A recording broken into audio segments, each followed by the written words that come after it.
Good morning. I'm Danny de Hek, aka the Crypto Ponzi Scheme Avenger, here to name and shame anyone running or promoting a Ponzi scheme or scam. Did you know I've actually been doing this for, I think, over 3 years now? And I've tracked down some of the biggest criminals and exposed them as best I can. Today's video is actually a cry for help. I want you to join the Avengers. We need more Avengers. Recently, I attended a crime summit in Australia, and they showed us the bigger picture: the money laundering, the human trafficking, the compounds that they have where they keep people under duress so that they have to work and scam people. Some of the big scams that are going down at the moment are the romance scam, pig butchering. Pig butchering is where you fatten up the pig for up to 90 days, and you get this big fat pig, which is probably you. They fatten up you with kindness. They chit-chat to you. They share personal stories with you. They build a relationship with you. And then they kill the pig. And they strip every bit of meat off the bone. And they totally destroy your finances. I've been asked to be interviewed by one of the biggest news agencies in the world. It's been going for about 6 or 8 months. I say that, but it's really now 8 months. And they've been writing this amazing article that's going to come out. They've decided now to make it a 15-minute documentary style news article. So they've asked me to be filmed. They've also asked me to do a bit of a rundown on my history of chasing certain people. And I'm thinking to myself, I've got 1,700 videos on my YouTube channel, busting numerous different scams and the like. Now, I don't actually know where to begin by showing them what I'm actually doing. So I thought I'd do a run today. And I thought I'd show you some of my history of my YouTube channel and some of the stories that I can tell you. This one will be interesting. Now, as always, if you want to support the channel, you can do so. I would like to be a full-time YouTuber, and I still need to keep the wolves from the door. So if you want to support the channel, there's things that you could do. Simply, if you don't have any money, just hit the like button. That's fine. If you are a philanthropist, then I need a new laptop.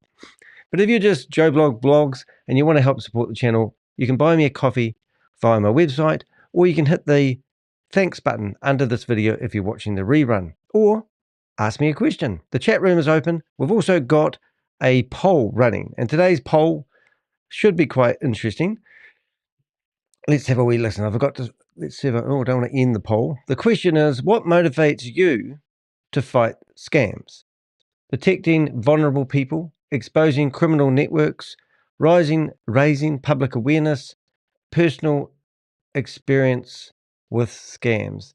So feel free to have a vote, and that will help it come along. And also ask questions in the chat room, and I'll bring them up.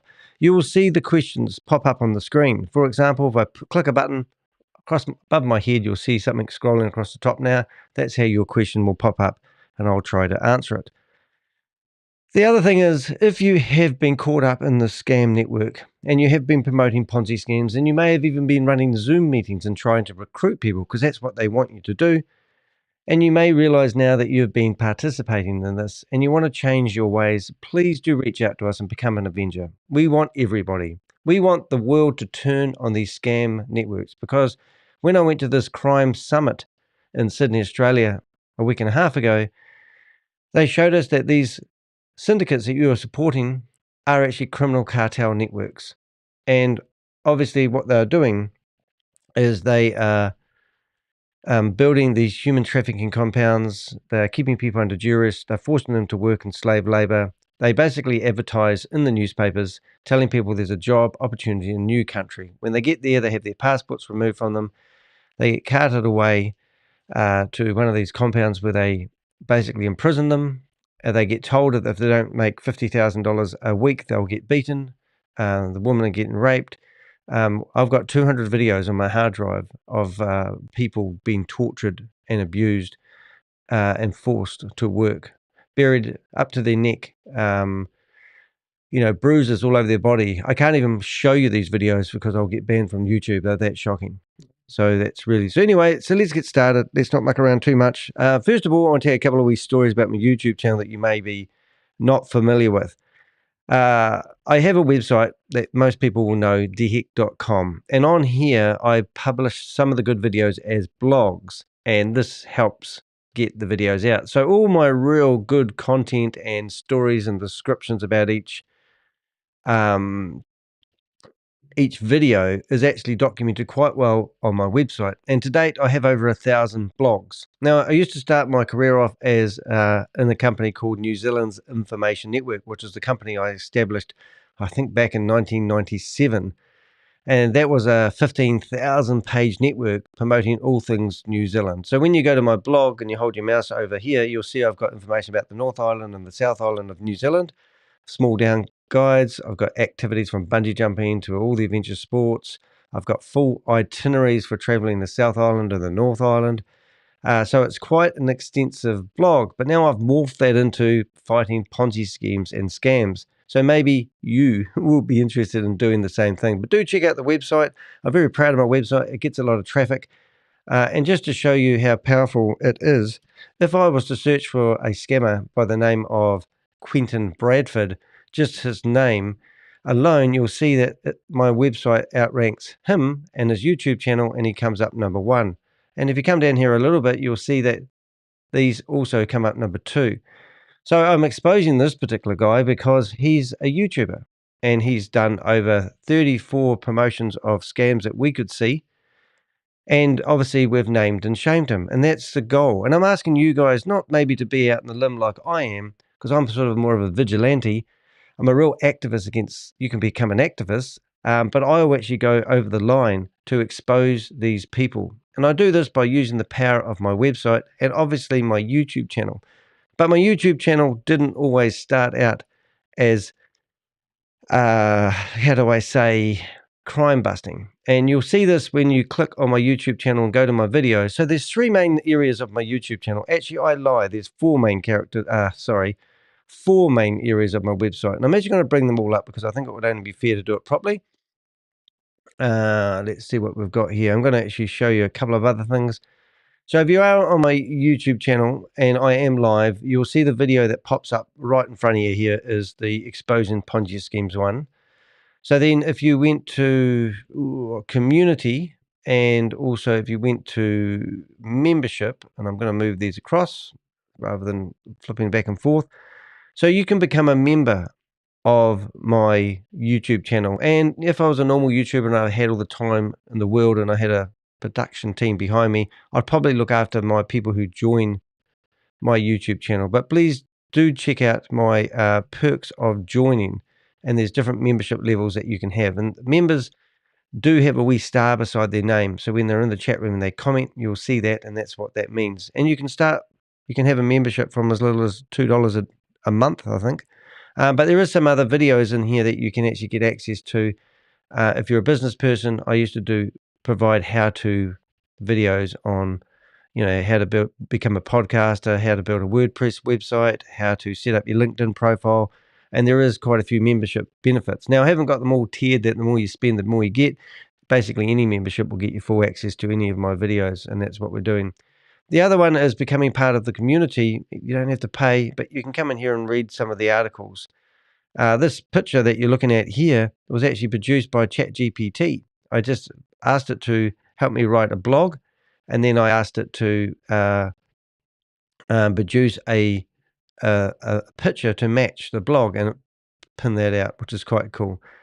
I don't know how I got there, but if you go back, so do check out different parts of the website. But anyway, what we're doing today, we're looking at the video. So you click on videos, you'll see all the videos. That means that I would have had to record, edit, crop, render, and upload. Or I might have done a live, which is the next one over. And lives, you can see, are when I discovered that you can just click play and record and do things live. Now, the problem with lives, if you make mistakes, you can't edit it out. But after the live is finished, you can actually edit out the bits you want. And sometimes I edit out the bits I want and make them into videos. And that's how that works.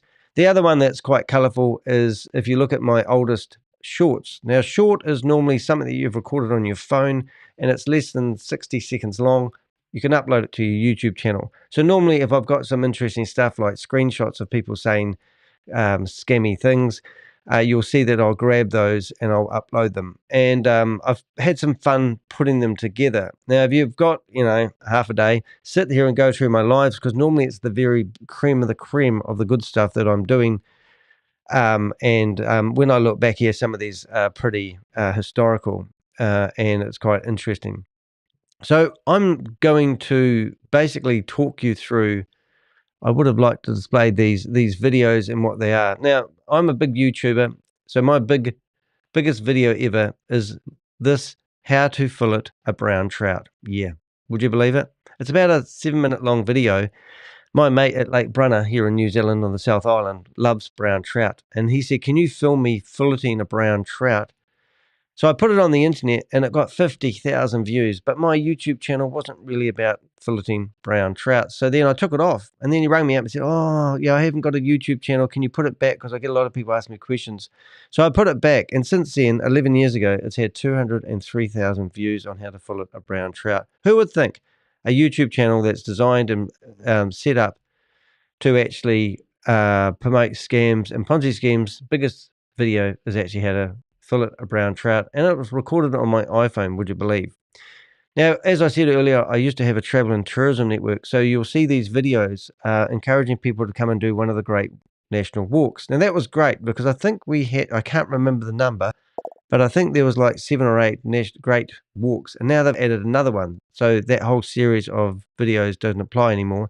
But these weren't my videos. These were actually from the New Zealand Tourism Board, or DOC, and they were encouraging people to come and see New Zealand and visit it. So I used to embed these videos into my blogs to encouraging people to come to visit New Zealand, which is really, really cool.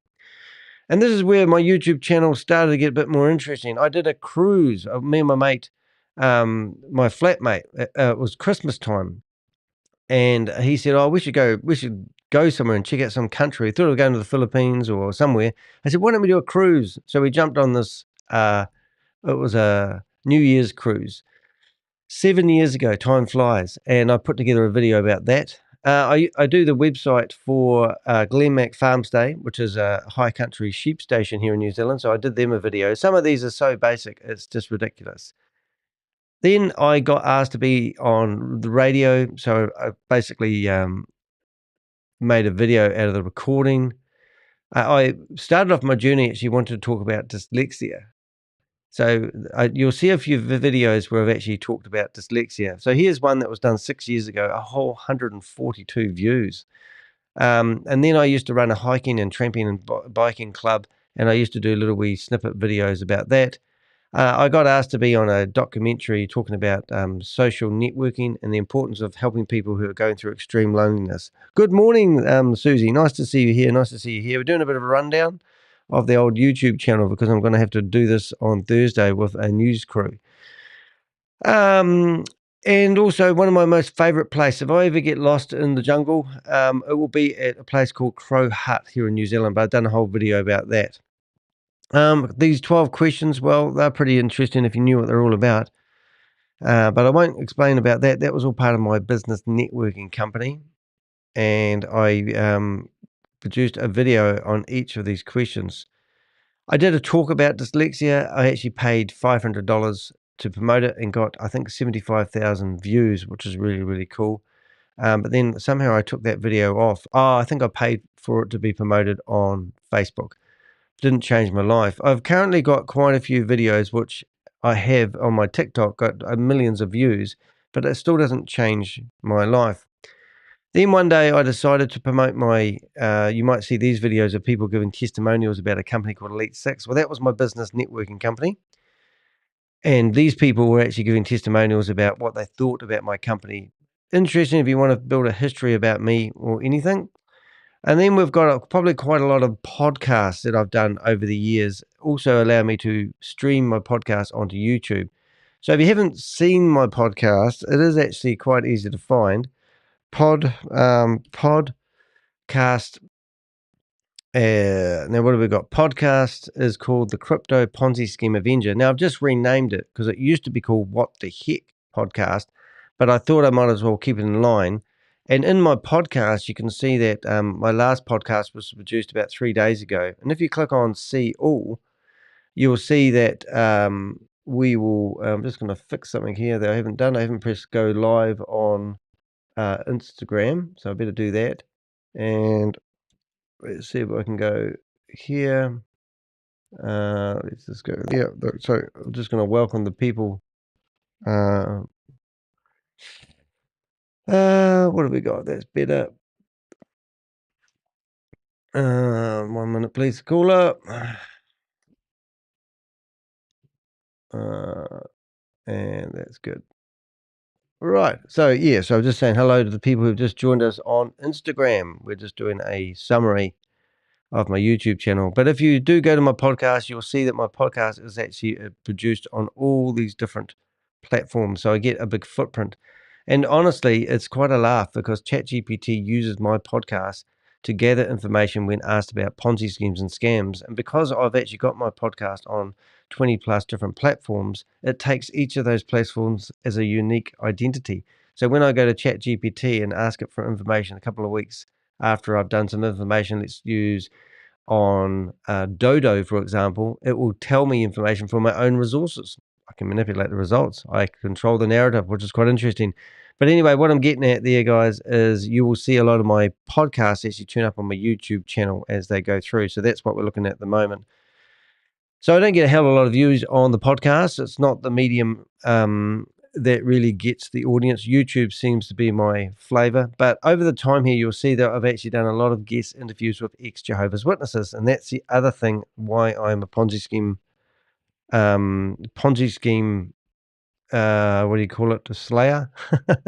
Because there's a dramatic parallel between religious cults and people who run Ponzi scheme. They all have a community. They promise them a paradise that never eventuates. And as soon as you challenge that cult or that community, they kick you out. And that's why a lot of my blogs are about loneliness and how I overcome loneliness and help other people fight that dreaded thing of loneliness. Now, one thing that catches my eye is my very first scam that I actually busted. And if I do this right, I can theoretically open this on a new tab. And it was a scam where I, as an influencer, got reached by a company who said, there, I'm actually quite skinny there, a wee bit fatter now, but I've got my music going, which will probably be. I don't know if you've been searching for the internet and you're trying to find out whether that smart backpack is a scam or not. Well, most people's attention span on the internet is I'm pretty green there. 17 but I'll show you this scam because it was quite interesting. You went to this website and they basically said we're smart backpacks. We've got all these wonderful bags and we want influencers to talk about them and rave about them. And they said you could go to this website and you could buy yourself a bag free of charge. And then if you had 5 photos taken with the bag and you uploaded them to your blah, blah, blah, blah,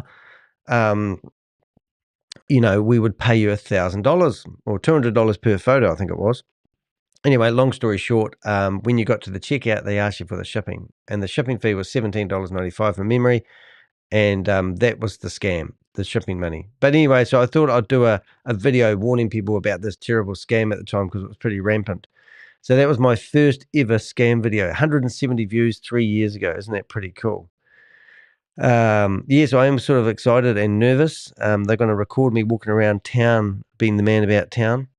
Another one that I did, I bought a belt from a local shop, and I'm going to give you a few of these ones that will speed it up at the end. But this belt from the local shop, I said, look, I bought on your shop.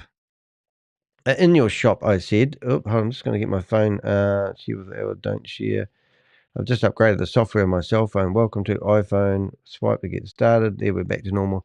But I bought this belt from a thing called Johnny Big, and they sell oversized belts. Oversized clothes to people who are a little bit bigger than normal.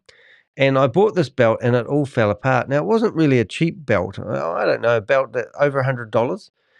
So then I went back to the shop and they said, if you don't have your receipt, we're not interested. And, it's just just a belt, mate. And I go, but it's an expensive belt. And it all fell apart. I don't even know if I've got a picture of it. So then I started researching these belts, and I realized that these guys had like no star reviews. Everyone was complaining about the same thing, but they're still selling these belts, and these belts are falling apart. The leather was only stuck on the top, and it would come apart as soon as you get a bit sweaty around the waist. The belt fell apart.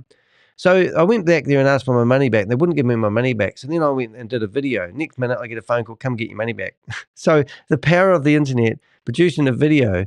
But what I said to them, I said, look, why are you still selling these belts when in Australia and New Zealand, these belts have been, everyone is complaining about these belts. Don't you care about the quality of your product? Oh, look, I even got the belt there. I think I must have bought a normal belt. Now, there's a belt that I've had for like 5 years, which I've got around my waist now. But it was quite cool because once again, there was the power of the internet. You could use the internet in your YouTube channel to expose people. Then I decided that I'd start doing how-to videos, trying to teach people how I use Minicam. Minicam is a program where you can record with a cutout background. Because having a cutout background is everything. And it's just recently I'm now using Ecamm to do my recording. So then I decided to start doing videos teaching people how to set themselves up as YouTubers, and how I use Minicam, which is like OBS, which is another program that you can use.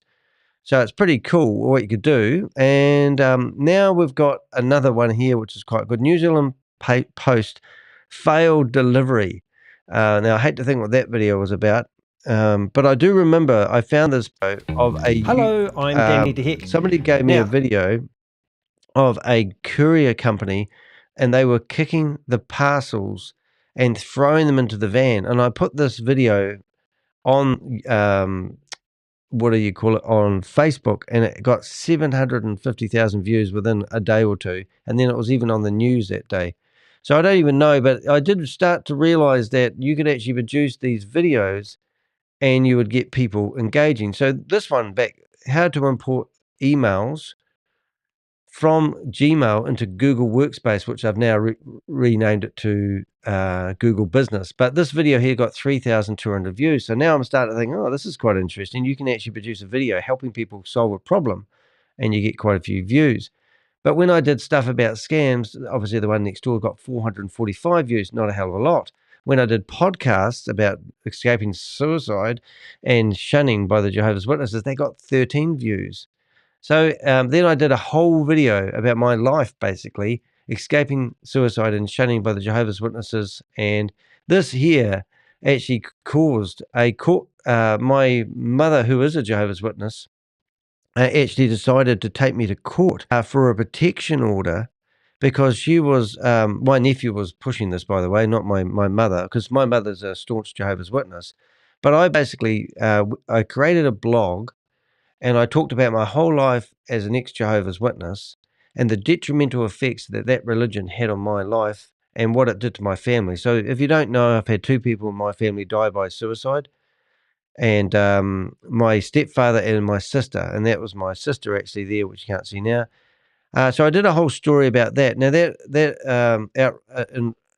that got my nephew quite upset. So my mother, who's got Alzheimer's, he basically got her to try to take me to court because of this video. So then I suddenly realized you can actually get taken to court. Now, the long story short is she was trying to get a protection order because she was fearful that she couldn't exercise her freedom of religion, even though religion had played a massive part in destroying a lot of the things that I built up. Like, I lost my family, I lost all my friends, I lost my business, and also I've lost 2 people in my family to this religion, I believe. Anyway, when it got to court, they basically said my mother was deemed unfit to go to court, even though she was theoretically the person doing it. So my nephew and myself, they did a sort of a family court thing with the judge, but not an official anything. And they just had a chat to us, basically. And I agreed to leave my mother alone, not to go around to her house unannounced. And I would never ever did that anyway. Last time I wanted to visit my mother, I actually went to the local police station and actually asked if they could do a welfare check on my mother. And when I did this welfare check, they said, we don't do those anymore, but we'll ring up your mother if you like. And then they gave me the phone and said, "Oh, your son's doing a welfare check. Do you want to speak to your son?" She said, "Yes." So they said, "Oh, he would like to come around and visit you." And she said, "Oh, I'd love to see him." So I went around there after ringing up the police, and I get around there. And my mum said to me, I said to my mum, "I've had a horrific life." I said, "The religion, can we have a relationship without the religion?" And my mum goes, "No." And I said, "The religion, Mum," I said, "I could have died by suicide, with what this religion's done to me. Not that I did, and I don't think that way." And she said to me, "Well, at least you would get a resurrection." So my mother would rather take the chance that I would die, and continue with her faith and believe that there's a hope that I get resurrected back onto a planet Earth when all the unrighteous people get destroyed and the righteous inherit the earth. She would rather take that choice and have a relationship with me. So as I'm walking out the door, she yells out, "I love Jehovah more than you." So that was my last experience with my mum. And then a couple of months later, my nephew tried to push a court case telling me to get rid of this video. So I quickly learnt that these videos can get you in trouble. But I fought vigorously, and obviously I didn't. Now, the video that I'm doing today, this morning, it is 8:42 a.m. You can see the clock on the top left-hand side. What I call long form content. Now we're going to get into some of the good stuff. Um, and the good stuff is my first video ever was about Hyperverse. And, the first Ponzi scheme or scam I went after. Now, if people don't know my journey, what happened is I used to own a business networking company, as I said. And one of the person that used to come along was Kent Berryman. And Kent Berryman was into, everything to do with pyramid scheme marketing, Malinuka, not Arbonne, but those type of outfits, not Amway, but he was involved in anything to do where if you convinced somebody to buy something, you would get pushed up the pyramid. And when they bought it, you would get, a trail commission. And his wife, every time you met his wife, Shirley, she was lovely, but she had to be lovely because she's trying to push these products down your throat. And Malinuka comes to mind. So I said to her, if these products are so good, why don't you just sell the products? Why do you have to sign up every time you want to buy something? It's just a pain in the ass. So she would come along to my business networking meeting trying to sell people shampoo and organic products and all this sort of stuff. And that's fine, but it was always multi-level marketing. It got sick of it. So when my business networking company fell over when COVID happened, this guy, we needed to find a new place to live because we rent. And we couldn't find anywhere. There was queues of people outside. So we went to the local paper, as you do, and they put us on the front page, picture of Apple at the time, my partner and a boy, and we're all looking for a place to live, and we couldn't find one. He rang me up and said, "Look, Danny, if you come along I'm going to pick you up on Wednesday. I'm going to take you along to a meeting, and if you invest in this opportunity that I'm going to show you, you would be able to afford to buy your own house." And I said, "What's the name of it, Ken?" And he goes, "Oh, I'm not going to tell you that because if I tell you that, you won't come." So anyway, I said, "Well, I'm not going to come anyway. So tell me the name of this opportunity and I'll research and do my own research. Do your due diligence, So there it is. That was the video, and that was the email of him actually, so that's me green as, look at my lighting. It's all in my eyes. I've got better lighting now. So hopefully, so this was hyper fun. So the FMA had already put out a warning. There was 55 members involved in it in New Zealand. This was the first time I ever had any knowledge about Ryan Jew, who he was. And it's actually, probably go back now, I'd probably look at that and think, oh, how inaccurate I was with some of the information that I was, doing. So then I just went through the normal things. So what I actually did at the end is I actually went and wrote him an email. And I found I did a whole lot of research, and we just found that this was a scam. And I think I even there it is. And so this is one of the ones that I made a blog, but here's the blog, and there's the name of, at that time, I just actually had got involved in crypto because I just shown people how I use easy crypto to get the money out of the crypto world and all this. Things for things. But hey, it was a great first video exposing. Now, that video 2 years ago, it got 13,000 views. 13,000 views. So then I thought, wow, that's amazing. A lot of people must be looking for information about that. I might start a YouTube channel. Hey KB, nice to see you here. Haven't seen you here for a while. Put your wee name up on there. Look at you going across the top of the screen. So anyway, so there I was doing my first video. It's got 13,000 views, what it has now. And everyone was searching for information about Hyperverse. And this is when you start out your YouTube channel, you get a bit lucky. Now, unfortunately, at this time, I got picked up. Around about this time, I got picked up by the New York Times. They wanted to do an article about Sam Lee and Ryan Dew and Hyperverse, but they were too scared that they were going to get sued.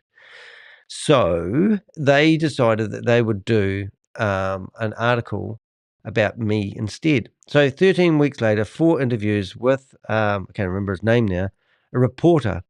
Now, 3 days before they published the article, at that time, I only had 350 subscribers. 80 of my best videos were copied videos. I were literally copying people's videos and uploading them and doing a voiceover on them. And I didn't know too much about YouTube at the time, but 3 days before the article came out, I had to remove 80 of my videos. Otherwise, I could have jeopardized my YouTube channel and lost a whole lot. So when people from the New York Times went to my YouTube channel, there was no real good videos, which was a bit of a downer, but I did it to save my YouTube channel. And over time, I've learned to remaster those videos, so I'm doing it proper. And I've uploaded them again, but not all of them, but the majority of them are back online. But I lost my momentum. A lot of the videos that I'm producing were getting between 3,000 to 5,000 every time I put a video up. And I was doing 10 hours worth of editing, uploading these videos. So a lot of the videos that you're looking at right in front of the screen right here, there's a big gaping hole in the timeline, and we'll catch up with those in a few minutes. But I did learn something really interesting, and I'm going to show you what it's like being a YouTuber and how exciting it can be sometimes when you've discovered how to make money out of YouTube. So this is my very video, and from memory, I thought this was 2 hours and 4 minutes. I thought this was 2 hours and 7 minutes long. The guy in the top left, I've ever waited more than 24 hours to Mark get my money. Gardner, and he was telling us that Hyperverse was not a scam, and he was showing the back office and how he was making money. He was also showing us how he's got multiple accounts. And down below is a guy called Vinny. Now, Vinny's a Christchurch guy who started doing a whole lot of videos about Hyperverse as well, and he's one of those hidden gems. And he's called Project Frugal. So if you search for Project Frugal, you'll find Vinny. And he was doing a series of videos about Hyperverse, and he did amazing background knowledge on them. And the long story short of that, he did 10 videos, totally exposed Hyperverse and Hyperfund. And now he's got about 1,500 subscribers, and all his videos about Hyperverse. But anyway, I got a lot of criticism about this video because I actually gave him a hell of a hard time. Because real Danny style. Told him he's a dirty, disgusting, bottom-feeder scammer. He, and my interview tactics back then were quite a lot different than they are now. However, this long-form video, which everyone criticized me about, actually brought me in. Let's have a look. I'm going to go into the analytics of it and show you how much money that video actually made me. Here we go. Brace yourselves. $444 New Zealand. So that's around about 320 American dollars roughly, maybe 300. So that one video that I got the most criticism from, that received 20,000 views, had actually made me $450 roughly. So that was amazing. And you can see how it works. So I started to learn a lot about, I could potentially make some money out of this YouTube stuff. So the next video I did was one of my funniest videos ever. And this is probably the video I'm most proud of, because I actually, if you're thinking about doing a YouTube channel and what am I trying to say here? I tried my best to actually do I'll just stop there. Now, everyone that's been to my YouTube channel will probably cringe about it, but this is me dressed up in a suit impersonating Stephen Reese Lewis. Now, Stephen Reese Lewis was the guy that did about 7 or 8 videos, and now he's a paid actor. They found him in Thailand eventually through the Guardian newspapers, through my work of my own, to be honest, because I helped Sarah Martin write these articles. One of the articles caught the eye of a guy called Mark Gamble, and he did a reverse image search on one of the persons in the photos with Stephen Reese Lewis, and then found his mate's Facebook page. And when he found his mate's Facebook page, sure enough, there was a photo of the real Stephen Reese Lewis having breakfast with his mate a couple of years later. This only happened about 6 or 8 months ago. So in the meantime, I did an impersonation. Now, I'm dyslexic, and here I am trying to read off a teleprompter like I'm not reading off a teleprompter, but it looks like I'm reading off a teleprompter when you watch this video. I'm not going to play the whole lot, of course, just going to play the start of it. But my point is, not my proudest video because I couldn't read for shit. However, here I am, a video that now received 35,000 views, my biggest video ever. Hello everyone, I'm Danny de Hek, and I'm your saviour from Hyperverse, formerly known as Hyper Fun. Now I'm listening to that sound of that, and that's shocking. And the background image was really my saving grace, but it was copyrighted to somebody else because that image is today. Now I don't know if you noticed this, but I think we had the Hyperverse. I can't know where it is. So Susie gave me this link to Hyperverse. I'll just see see if I can find it. But there was a Hyperverse coming back. So theoretically, they're going to start up oh, here it is, HyperFunNet. So this is quite deceiving, but this is actually, the domain name is actually hyperrefunds.net. And once again, this is live. This was just the other day. And this is people trying to claim that they can get your money back from Hyperverse. I think that's the idea of the domain name. So it's hyperrefunds.net. And in here, this video that you're looking at is the same one that you just saw me behind, wasn't it? I think. Where is it? There. No, I must have shut it down. Doesn't matter anyway. But my point being, oh, there it is. So that's the point. That video I stumbled across. I did a sort of silly video, and it got 33,000 videos. So at this time, I'm thinking, well, I'm going to be famous. But let's have a look at the Google Analytics of that one. So let's have a look and see how much money we made out of that video that got 35,000 videos. And I'm starting to think that if I got one of these videos went viral, I could get $20,000 from a video. And I just showed you one that I did for 2 hours. So this video got more views and it made me $211. So to date, I think I've made around about $10,000 from my YouTube channel, but I've been doing it for 3 years and I do it for 70 or 80 hours a week. So it's just interesting. I just wanted to show you, the mechanics of, what I'm actually doing here. So those two videos. So now we go back to other scams I decided to do. So there was one called, I've even forgotten the name of it. It's GIG-SO. Hi, Trey. Nice to see you here, mate. Yeah, low fancy tech. Some of the videos I'm really proud of. But anyway, so here's a video about gold, overpriced gold, in my opinion. They've still got this. You can still find 7K metals. But these videos got 3,900. This video, Hyperverse is not real. 10 reasons why people are telling me Hyperverse is not a Ponzi scheme. 8.6 people, nearly 9,000 viewers. This one here was, I was likening the, I'm actually quite proud of this video. And some of them, I used to be in Toastmasters, and Toastmasters used to enable me to write a 7-minute speech like a boss. I wrote a 7-minute speech about how Hyperverse was actually like a casino, and it's exactly the same as these Ponzi schemes. So they advertise to people outside with the big flashy lights. You get to go into the casino, and as you walk into the casino, they say that you need to exchange your money into casino money, which is like trading it to the local token. You go in there and everyone's having a great old time, because all the people having a great old time are also the people promoting the casino, hoping that when you gamble, they're going to get a commission. So that's very similar. And then when you go to leave, the cashiers are shut, and they tell you to keep your chips and come back next week. And don't lose faith that the casino is now going to be a franchise, and the franchise is going to be around the world, and your chips that you've got inside the casino are going to be worth something one day. Does that sound familiar? So this whole video was me looking like a friggin', what do you call that thing? Long-necked, sort of look like a turkey there, turkey gobble neck, gobble, gobble, gobble. Anyway, what I'm getting at, this was my 7-minute speech. And, once again, it got 1.8, which I wouldn't sneeze at now if I had a video that got 1.8. But very interesting way of explaining exactly what these Ponzi schemes and scams are like. So that's how that worked. So more, here I told you, if you join my YouTube channel, become a member, I'll give you a big hug. But here's some videos on how to build your LinkedIn profile. Now, as I said, I went to this global sales seminar the other day, and I've met a lot of people in law enforcement. So if you do find me on, on LinkedIn, you'll see that I'm connected to some really cool people at the moment.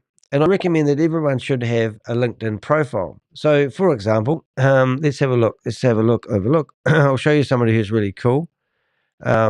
There's a lot of news people in here. I think I find somebody the other day. I found a special. Oh, let's just go to Erin. She's actually freaking amazing. So Erin's a lady that was right now. I'm not going to say it right, but Myanmar. She is literally there at the moment checking out these human trafficking compounds. Listen to that. Relatively nice and cool and not humid morning in Chiang Mai, Thailand. There are, I think, 6 of us in this group. We've got a reporter, we've got people from different NGOs, and we've got me. And we're going to get in a van. We are going to drive for 6 hours through rural Thailand, getting the lay of the land, and ultimately ending up across the river from one of the most notorious parks, one of the most notorious scam factories, KK Park. I'll keep you posted. Yeah, so she's the lady on the ground. Now, if you don't know what KK Park is, this is all part of this conference that I went to. And this is why I'm really changing my focus on what I'm doing. KK Park aren't hiding what they're doing. They've even got branded trucks, which I didn't take. So this is a human trafficking compound. And this is her presentation that was on the slides the other day. Absolutely amazing. But this wasn't here 2 years ago. This is actually brand new, which is absolutely disgusting. So this is why I use. So here's the scoop on a relatively. This is why I use Operation Shamrock is what she is all about, and I'm going to put that in the chat room right now. And I encourage you to do a couple of things. Support her by just joining or following what she does. Look, I haven't even followed it myself, but I know Erin. I know Erin is enough. She even commented on one of my comments the other day, telling people I'm a fantastic spam fighter. But get involved with, get involved with this, with LinkedIn. If you want to become a professional scam fighter, which this video is all about, a cry for help, then reach out to me.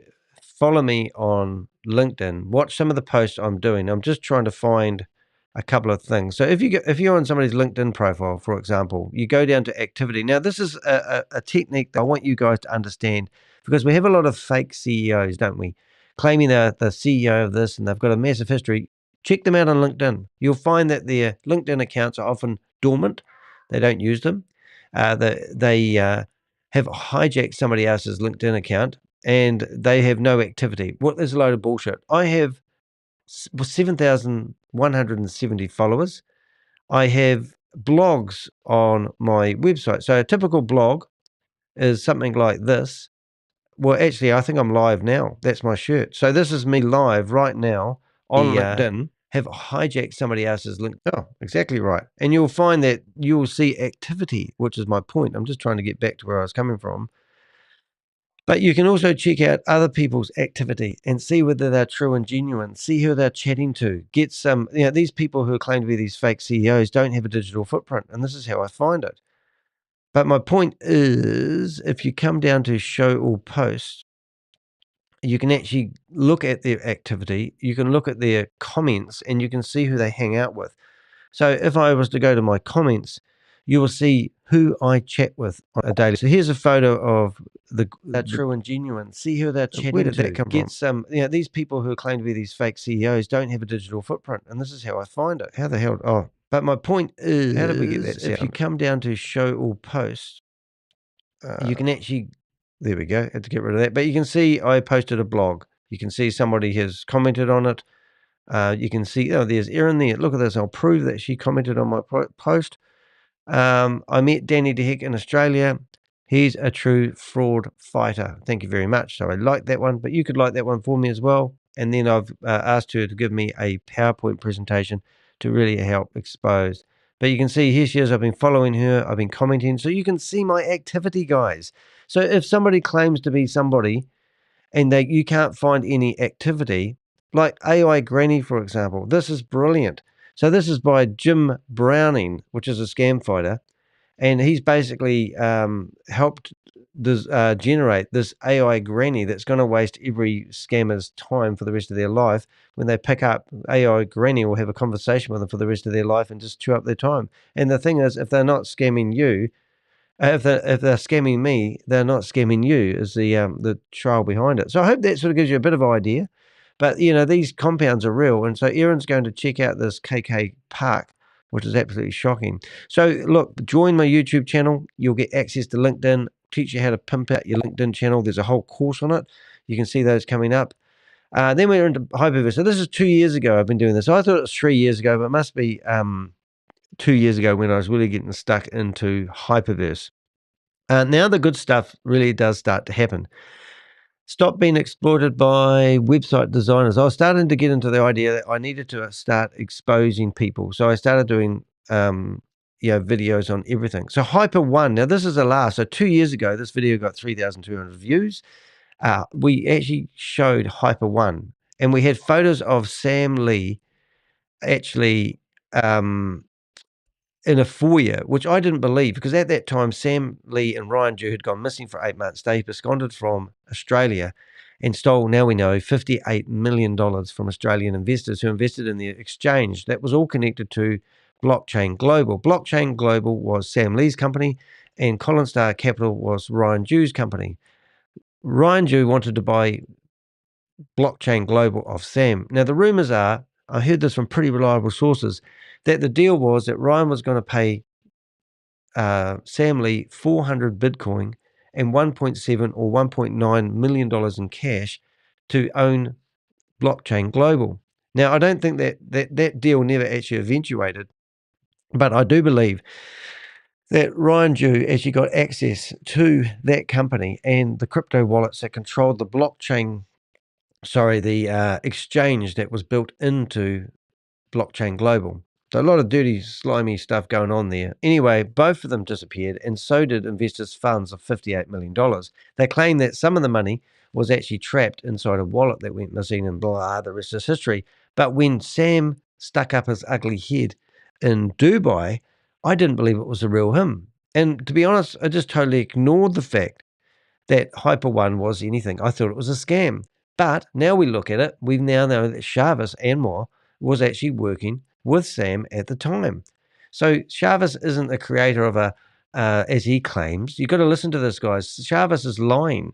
Chavis said that he was a tech developer who started his own corporation at 17 years of age, had to ask his mates to do all the paperwork because you're not allowed to do that until you're 18 years of age. He claimed that he provided tech services to Marvel Studios and also to government departments. And also, not only that, all this at the age of 27, he developed some AI that everybody in the world uses, but he can't tell you what it is because he signed an NDA with the company he sold it to. Have you ever heard of anything so stupid? And what sort of NDA would it, where you're not allowed to talk about things you've done? I mean, it's just stupid bullshit stuff. But anyway, he was the one promoting Hyper One. So that was how that sort of started. Then I started up, did a few videos. Why are people still investing in Hyperverse? I was getting frustrated. 764 people watched that video. So you can see my numbers dropped dramatically. My Hyper One, 3,200. So why I couldn't understand that I've exposed the best I can Hyperverse and it was just growing like wildfire. Now remember, Hyperverse is probably what you might know it as, but I actually learned that it was Hypertech. Hypertech was the very first name for Hyperverse. Then they rebranded it to Hypercapital. Then it went to Hyperfund, Hyperverse, Hypernation. We had Hypercosmos, Hyperplanet, and then it changed to Diversal. And there was a lot of other things they had like Hypermore, Hyperpay, Hyper. There's a whole lot of hyper going, Hyper BC. And at that time, we had Kalpesh Patel and Keith Williams doing their best to run Saturday morning training. And that's where I got myself known as a crime fighter, because I used to go into the hyper community. There's another one, hyper community, and I used to get access to their videos. And they were trying to stop me. They were changing the passwords. They didn't want this publicized because they knew it was a dubious Ponzi scheme. Then I started getting a whole lot of messages on my YouTube channel, and I still get them today. If you ever see a message, comment on the bottom of my YouTube channel telling you that they don't know how to get into their wallet, and here's their key phrase, ignore those. But these are bots, and I was getting so sick of them. But on my videos, I noticed there was a ton of these comments from these people telling you that they could help get your crypto back. So not only had you lost your money on Hyperverse, now you have to go through the painful process of finding a company that claim they can get your funds back because they're cleverer than crypto and the blockchain. And they will they advertise on people's YouTube channels like mine.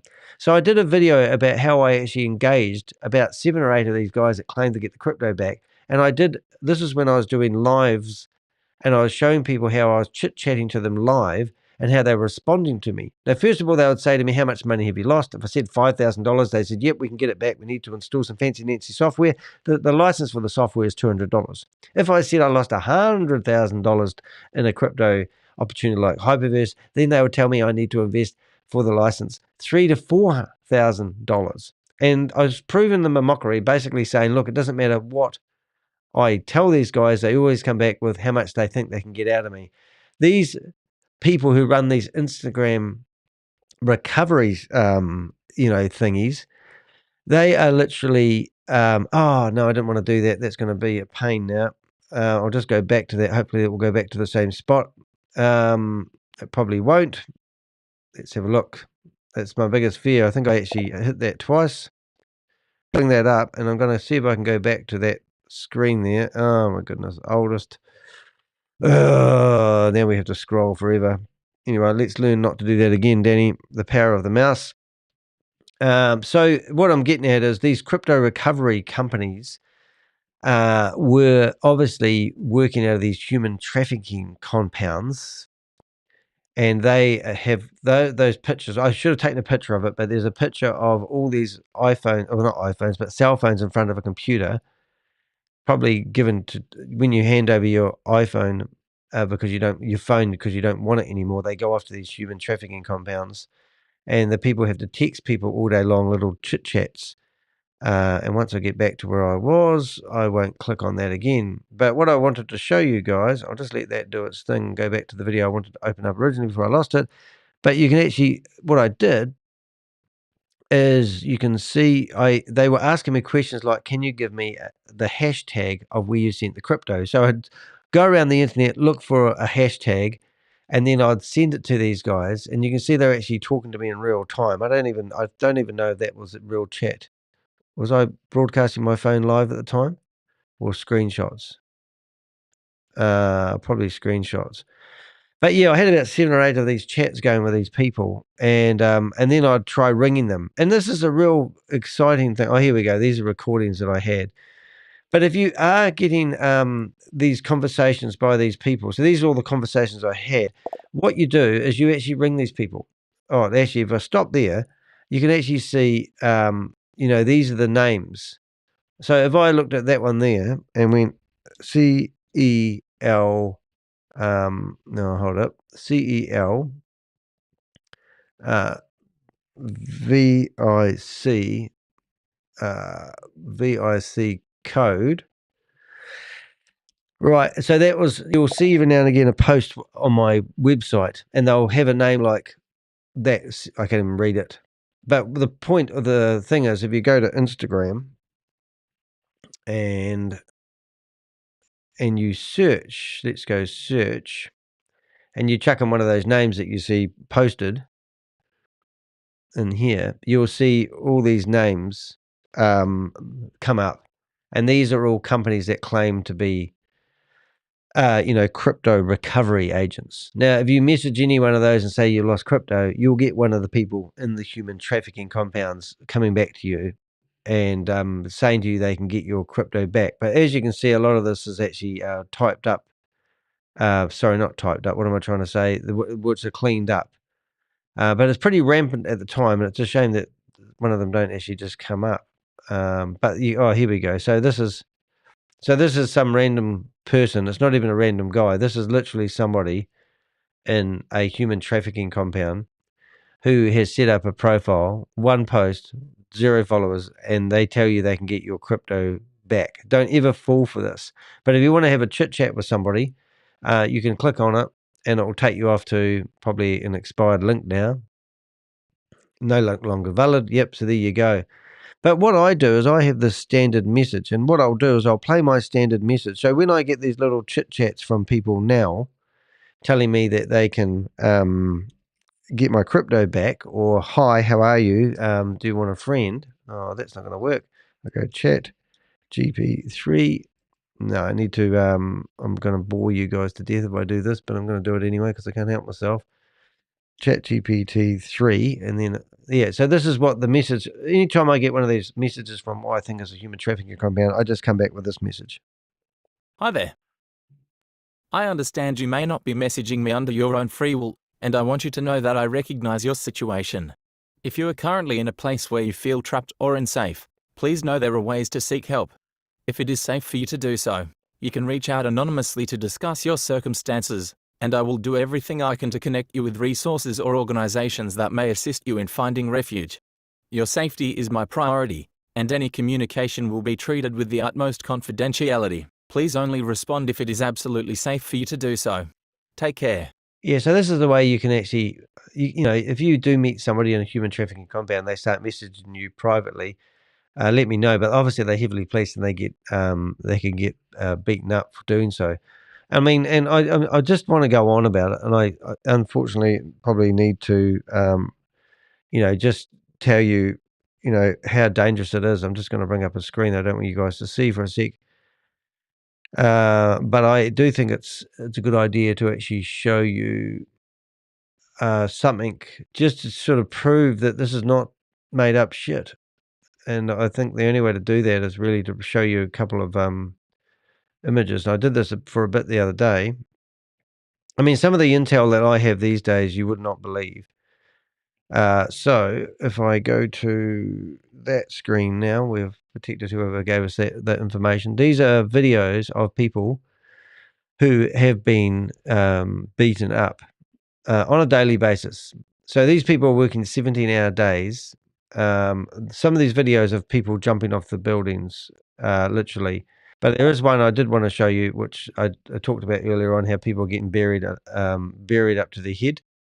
And then you can actually get an idea of what they're actually doing. And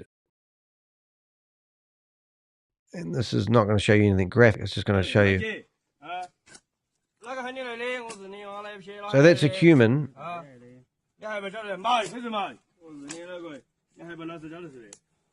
Yeah, so that's somebody literally been buried up to their head in mud because they're trying to break them. You know, and it's just ridiculous. You know, these are the security guys that police these outfits. These are, you know, like the gates with barbed wire. This is, you know, this is the one that actually Erin is actually on the way to at the moment. This didn't exist 2 years ago, you know, but these are the compounds where people are actually working. And I can't even press play on these videos, or I'm not going to press play on that one because, you know, we just will see things that are horrific. But just to put it in perspective for you guys, you know, this is, you know, these are cartels that run these outfits. But look at these pictures. Well, don't look too hard, but these are, you know, over 200 videos and places where these human trafficking compounds are about. So don't think you're just having a wee play in Chavis is in a first world country, and you're just helping Chavis get rich, because Chavis was probably in a human trafficking compound, and that's and he's probably used to be one of those guys, and you never know, he could have given up and said, well, he's probably worked his way up the ranks. Who knows? And now he's allowed to go out and live in the real world, but he must report back in, or otherwise you never know. They might have his wife and his kids held captive. Who knows? But, you know, you've got to figure out, you know, what's the bigger picture here. Anyway, back onto these videos. So you can see we got a follow-up of Mark Gardner. That was the one that got 22,000 visits, but only 663 views when we do a follow-up video. But some of these videos we sort of hit gold with. I remember Pixel must be 2 years of age, and this one was quite funny. Now, I've got to be careful how I click on this. I did a video using my first avatar, but instead of pretending it was me, it was Pixel. And Pixel, you remember Pixel? And Pixel was historical timeline. As Keith Williams would say, they're in stormy seas, and it's not a very nice moment out there. So you weather up.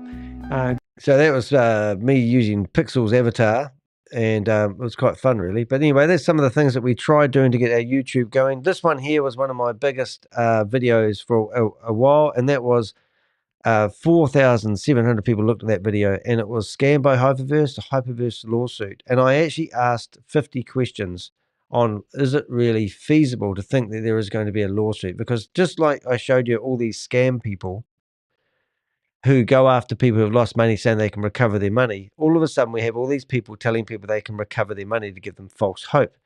So the reality of that actually happening was, in my opinion, a waste of time and energy. Now, ironically, I have been speaking to a lawyer firm just in the last class action lawsuit against Hyperverse. So the very first thing they do is they come back and they start wanting to know the company behind it. And I go, there is no company behind it. Here's a whole list of directors that are associated with it, but there's no proof that any individual or any entity is still operating and still has money in the coffers to pay any fines if you do recover any money. But here, I ask these very important questions. Look at to basically say that this was a... Right, so let's have a look at the start of this. Has there actually been a crime? If so, what exactly is the crime? So what advertising did Hyperverse actually do that they didn't deliver on? Did you use the product or service that they provided? So proof of purchase. Why are you disputing it? Why don't you give the company more times? Are you still engaged with the company? Are you still using their services? What did you actually purchase? Did they sabotage the business? Did they provide a product or a service? How was the transaction done? Did you read the disclaimer? Is the disclaimer legally binding? Whereabouts is this business located? Have they got a registered company number? So who's the CEO? Who's responsible? Who actually committed the crime? What illegal activity have they done? Is it legal to promote a Ponzi scheme? So at the time, these questions are actually pretty cool. Hence why I nearly got 5,000 views on that video. But if you were to go and do a class action lawsuit against Sam, Lee, or Chavez and War, how would that work? And if you can't do a class action lawsuit or any malpractice lawsuit, then how can you invest in a company when you don't even know the company you're investing in? Go find Chavez and find the company behind it and go and pretend that you want to do a lawsuit against them. You won't find them. And that was my argument here. It's just a waste of time even trying to go after these guys. It's just not going to work. But anyway, that was that video. Scambusters, what's this one here? Scambusters, don't forget to renew vehicle. Oh, yes, that's right. I got scammed myself. This video here, an email turns up telling me that I need to pay for my car registration. While I was talking to Rob, I paid it. And then I realized, oh, it looked funny at the end. They'd taken my credit card number. It was a scam. So I just got scammed myself. So a phishing scam got the Crypto Ponzi Scheme Avenger. It's the only time I've been scammed. But then I had to, cancel my credit card, wait for a new one to turn up. Oh, it's just a pain in the pain. YouTube subscribers and comments. Oh, there you go. So then I did a video about how to get YouTube subscribers and whether you should pay for them or not. Now, at this time, 1,300 people viewed my video on Novatech. And look at the people in the video here. These are familiar faces that are still going for it. You've got Troy, 2 years ago, still scamming people. Marcus, haven't heard much from him. But then we've got David Chandler. Just the other day, David Chandler was in a meeting with Mars Henderson. And they were promoting Trade Technology. So these guys are serial Ponzi's. Keith Williams, well, he got karma, and he's no longer with us anymore. Died on the 19th, I think, of April this year. Now, the lady with the Star of David on her head that I've added, she is actually a minister, and her and her husband were ministers, and they were running Novatech. So what happened is they claimed that people would get their money back from Hyperverse by joining up and signing up for another Ponzi scheme called Hypertech FX. And you've got to listen to that. There's a video of me going to China. Put my China videos together. Mike Lucas, that one there got to be in the New York Times. So an embedded video in the New York Times got 4,500 views. You would think it got actually a lot more, but it didn't. But anyway, that was about Mike Lucas, which I still communicate with to today. Just, I think the last communication was about 3.5 weeks ago. He lost his superannuation money, $25,000. To Hyperverse, and he wanted me to get it back. And he's so happy that Sam Lee is being detained in Dubai at the moment because he's hoping that that will lead to maybe getting the money back. I don't personally think so, Tim, but at that time, I did meet another guy who was really cool, and he did a video about Hyperverse, and he had this thing he used to go, it's a scam, it's a scam, it's a scam. And you've got to actually see that. So I've got, like, I'm really proud of my YouTube channel and the people that I've met along the way. But listen to this guy at the start of this video. I've got this opportunity of a lifetime, and I think it would be really good for you and your family. It's an investment opportunity, and I don't want you to miss out. It's called Hypernation. It's a scam. Scam.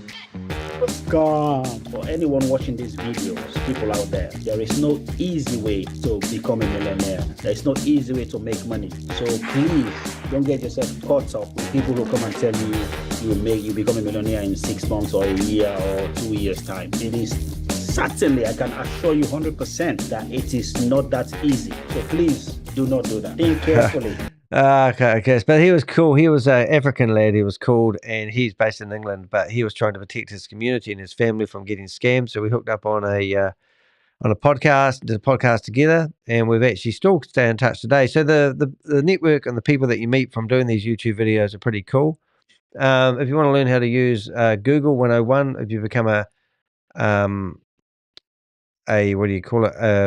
A paid member of my YouTube channel, you have access to all that sort of stuff, and you can see them there. Right, so then I started doing more different scams. So there's a guy called Andre Christensen.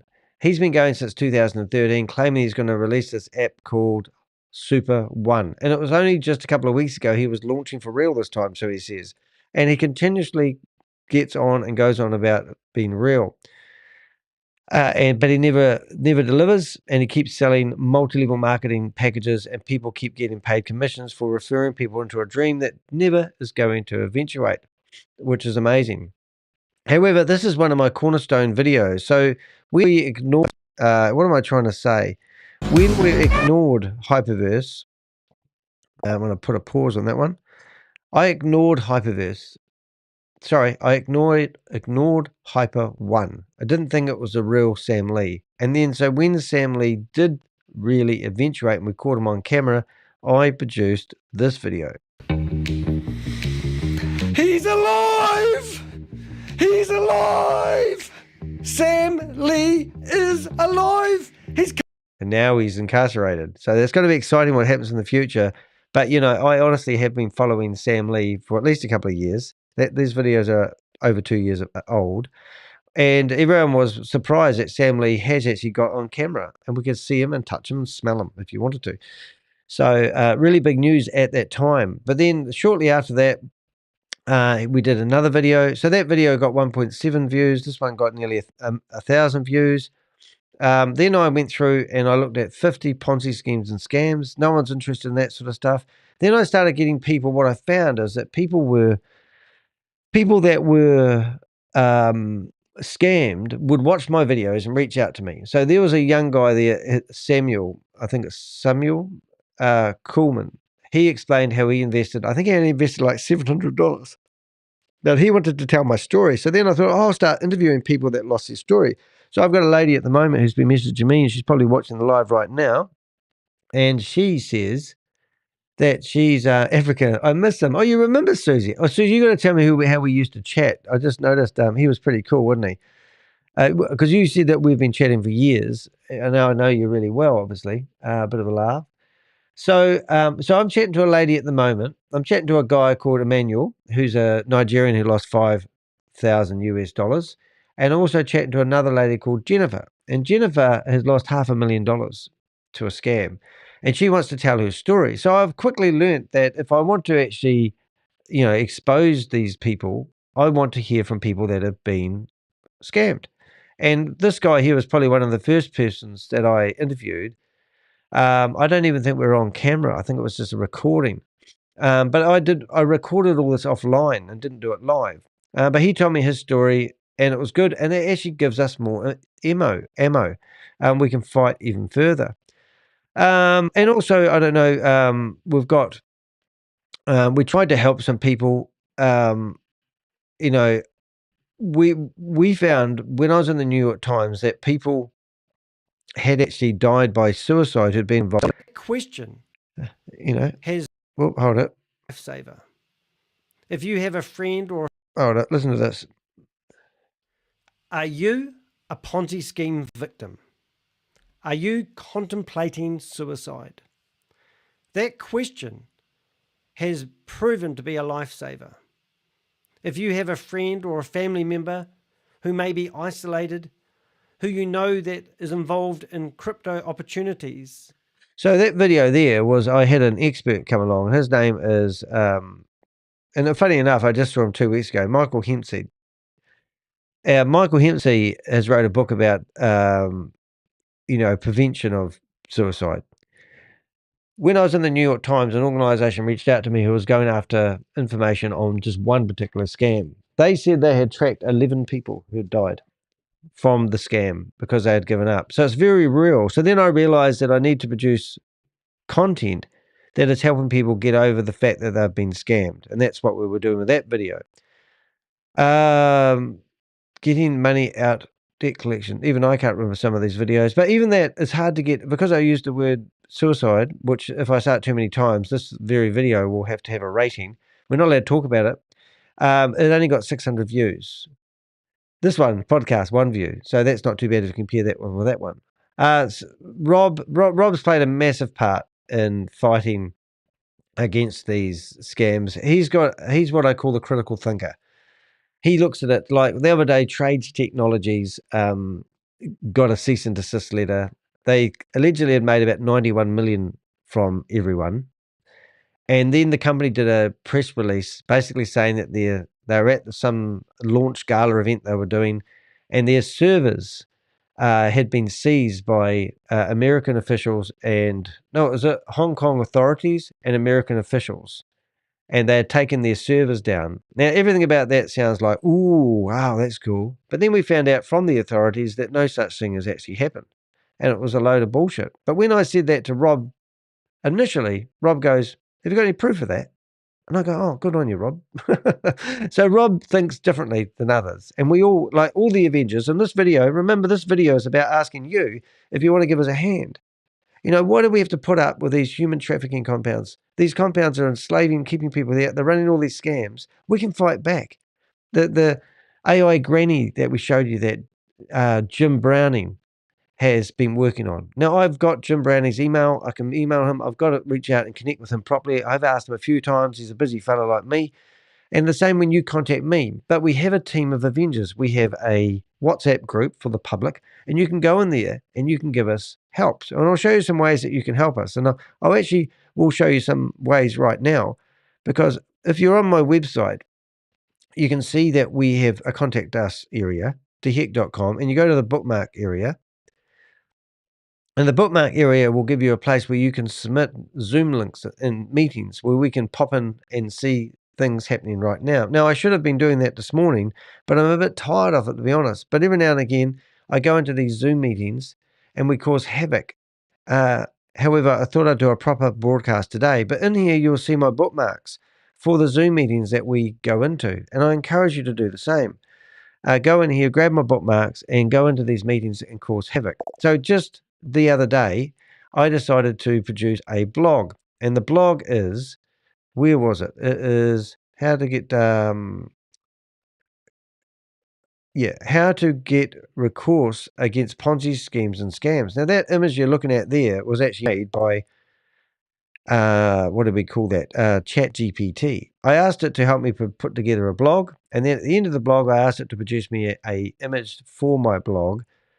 But down the bottom here, I talk about how to crashing Zoom meetings. And this is what I reckon that you can help me do. Gate crash Zoom meetings. One of the most effective ways to fight back is to disrupt the scammers where they operate, Zoom meetings. Many Ponzi schemes rely on high-energy presentations to recruit new victims. As an average person, you can join these meetings, cause disruption, and spread awareness in real time. Here's how. Join the meeting and ask pointed questions that expose the scam's flaws or false promises. Hold your phone up with a clear sign stating, "This is a scam." Flood the chat with messages like the one below. Yeah, so that was pretty cool. So then I asked it to produce this image, and it was really, really cool. Yeah, I've just got my auntie ringing me, and I kind of need to take this phone call. I'm just going to let this play for a wee bit, and then I'm going to take this phone call. Won't be a second. You have to listen to Michael. Things I'm particularly interested and passionate about is suicide prevention. I wrote a book on suicide prevention called Being a True Hero. understanding and preventing suicide in your community. And it's been quite widely used throughout New Zealand. Say New Zealand Police have used it, New Zealand Army Medics. So I'm very passionate about suicide prevention. Yeah, and you've given me some tips that I've actually employed quite a few times, and to my surprise, the response that I've had is just exactly in line with the research that you said. The one I will share is if you are talking to somebody and you think that this guy's not, or this lady's not the right frame of mind, you ask them point blank, are you contemplating suicide? Which seems like a really personal question, but to my surprise, quite a few times people have actually said, yes, I am. Yeah. And then what would you recommend you do when somebody actually acknowledges they are contemplating suicide? Yeah. The first thing is, not being afraid of asking that question. Sometimes people think, oh, that's a bit personal, or I shouldn't ask that. You could save someone's life by asking that. So never be afraid to ask, even if you feel a bit uncomfortable. And then the big thing is, if someone says they're suicidal or they have an active plan, stay with them and get them some help. If you're not sure where to take someone, a GP is a really good place to take someone. Hopefully you can see a GP much faster than you can see a counsellor. So taking them to a GP, or if it's a significant issue, the emergency department at a hospital, but basically stay with the person and get them some help. And then once they've got more help, then you can leave them alone after that. So you don't just tell them a few jokes and tell them to cheer up and change their diet? No. If someone's got to the point of suicide, there's a good reason why they've got there. So always take it seriously. And also remember, what they've told you may not be the full story. So it may sound to you like they're getting upset over something really small, but there could be a big part of the story that you don't know about. Yeah, no, it's good stuff. And I've literally probably said that to well over 10 people anyway. I've never had someone tell me off for asking that very question. In fact, they're actually quite pleased that I've actually showed an interest in them, taking the time out to actually be intuitive enough to actually notice that something's not right. Yeah. Yeah. So And even if you do offend them, it doesn't matter. Someone's life is more important than whether they're offended or not. So even if you do offend the person, it doesn't matter. Saving their life is more important. right. And is it true that no one's ever died of embarrassment, or is that wrong? Don't think so.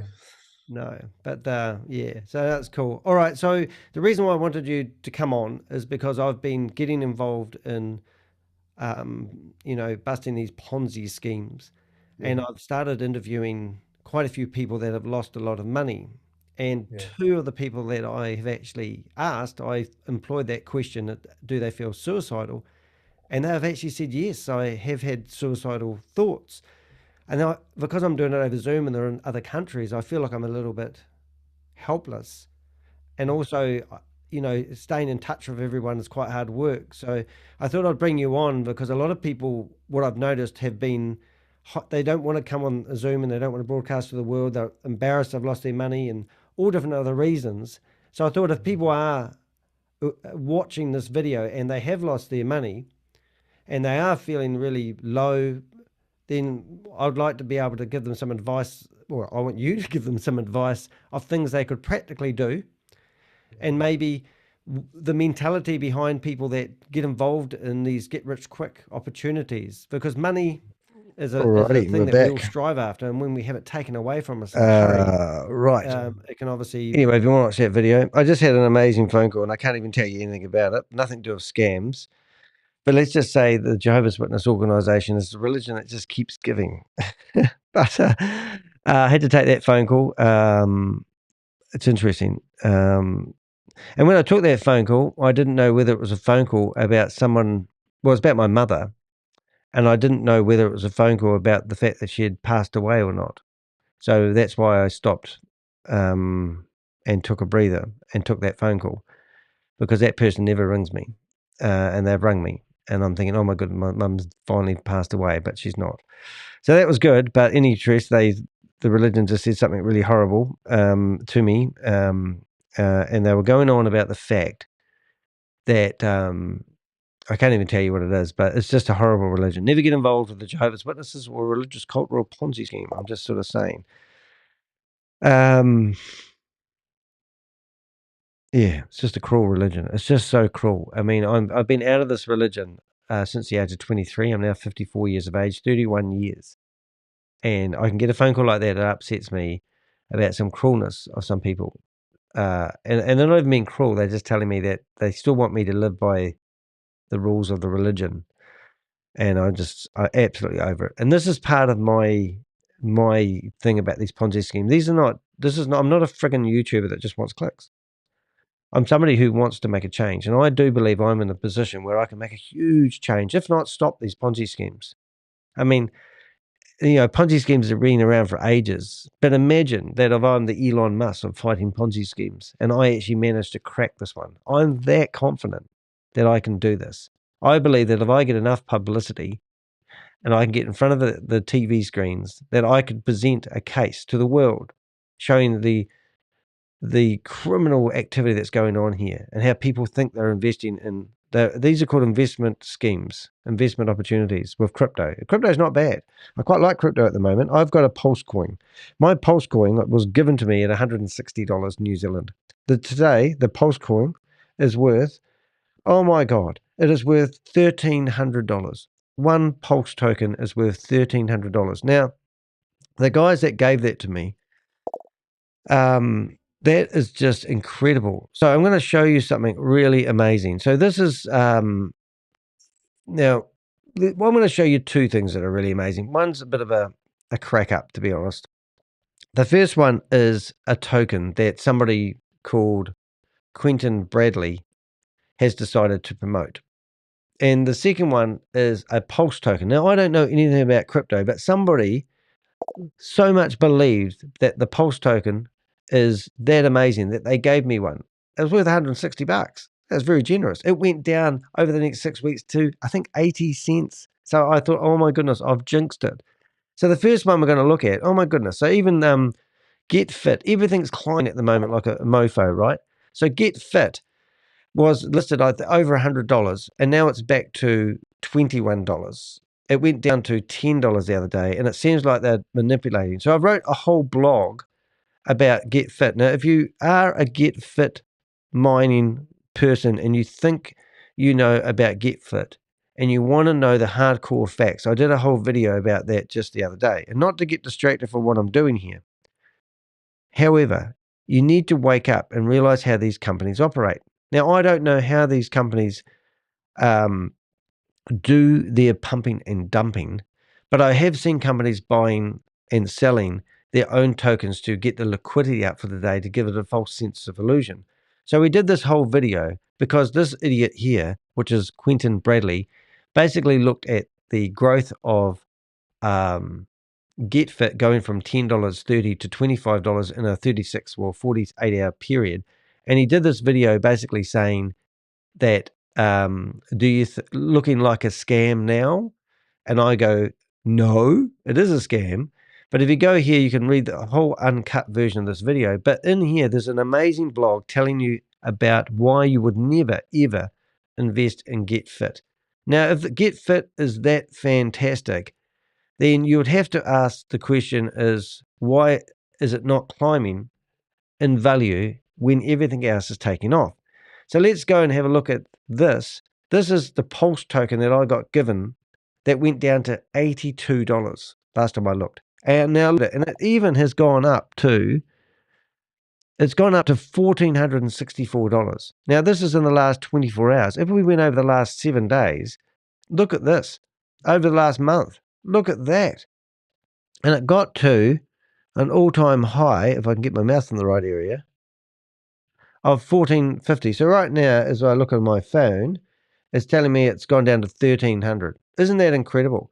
And if you look at Bitcoin, so this is, I think this is in America. So it's nearly at 100, but not quite. But it did get up. Did it go over 100? Has it got over 100 yet? So yeah, so it's quite exciting. Just saying, which is quite cool. Anyone else want to weigh in on Bob's cool? Gary Wood. Vote 1. All right. So what are we doing there? Is Bob got Bob on the phone? Yes, I would like to. Gary Wood. 2 votes for Bob Cool, Gary Wood.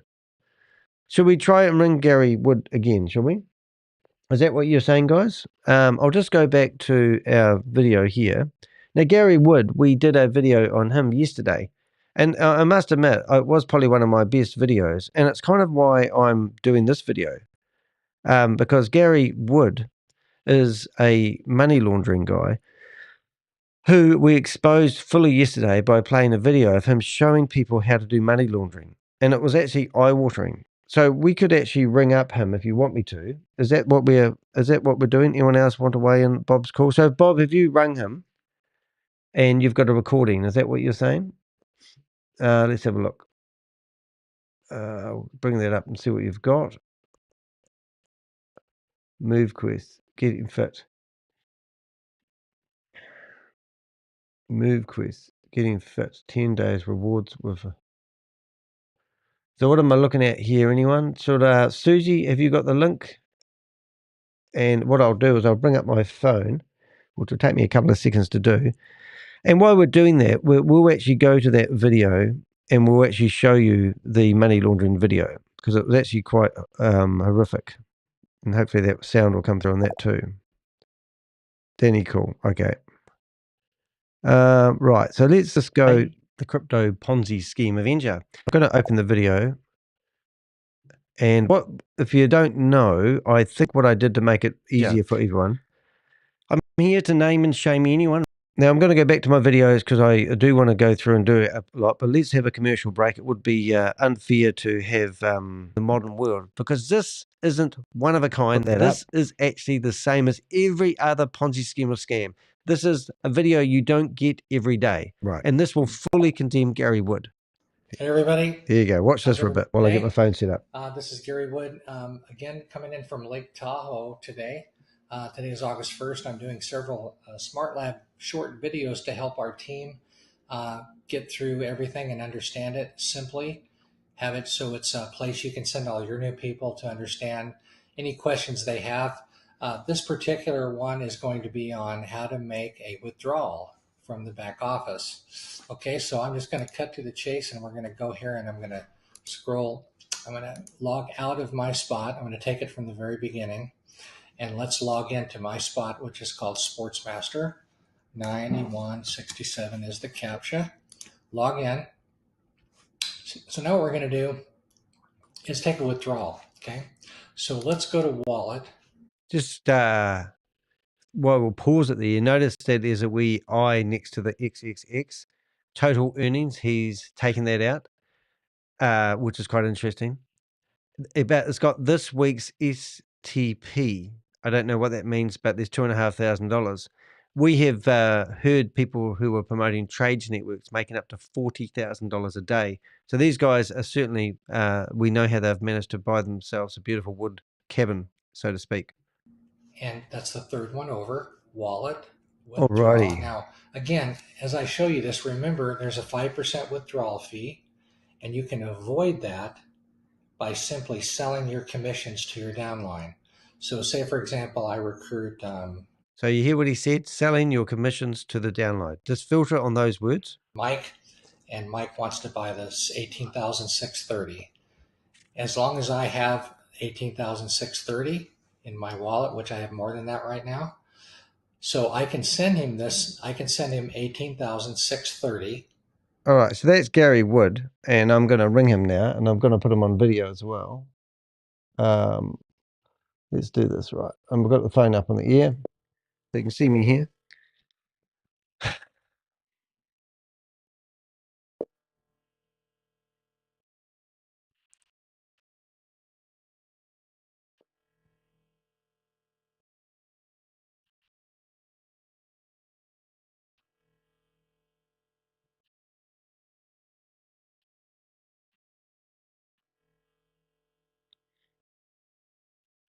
Well, that didn't work so far.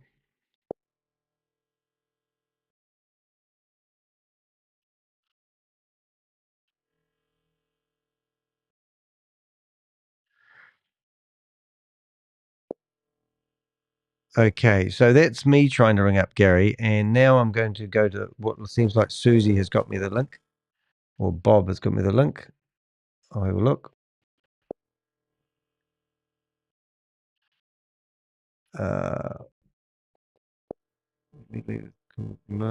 Right.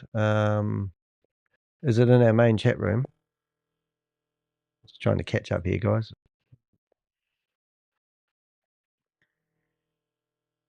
Yeah, I need a link. Paste. Behind MLM. Something must be happening behind MLM. OneCoin. Wow. Somebody died. Died in Malaysia. Reported had died from streptococcus. Oh my goodness, that's amazing. So that scammer there died. Well, that's a shame. Sorry, you're not allowed to say that. Anyway, so what I'm getting at here is what link you're looking for. I don't know. Sorry, Emerald. Do you need the link? I thought, what, Bob? Have you got a recording of? Did you ring Gary Wood or not? Because I thought that's what you were asking me to do. Either ring or not, which is quite amazing. So there's another scammer died. And do check out Oz's website. He has amazing stuff. OneCoin. There's some more content coming out, but he must keep pretty busy because I feed him a few stories of things he hasn't heard of, and he tells me he's going to put it in the to-do list. And then every now and again I see them coming out, so it's quite cool. All right. Anyone else want to weigh in on Bob's cool? What is can you use the words more? Because I don't know what you mean. So is Bob live, is he? So is that what you're telling me? All right. So we're going to go and have a look at Bob's channel because he must be live, and I can't find him at the moment. My brain's not working. Bob live. Alrighty.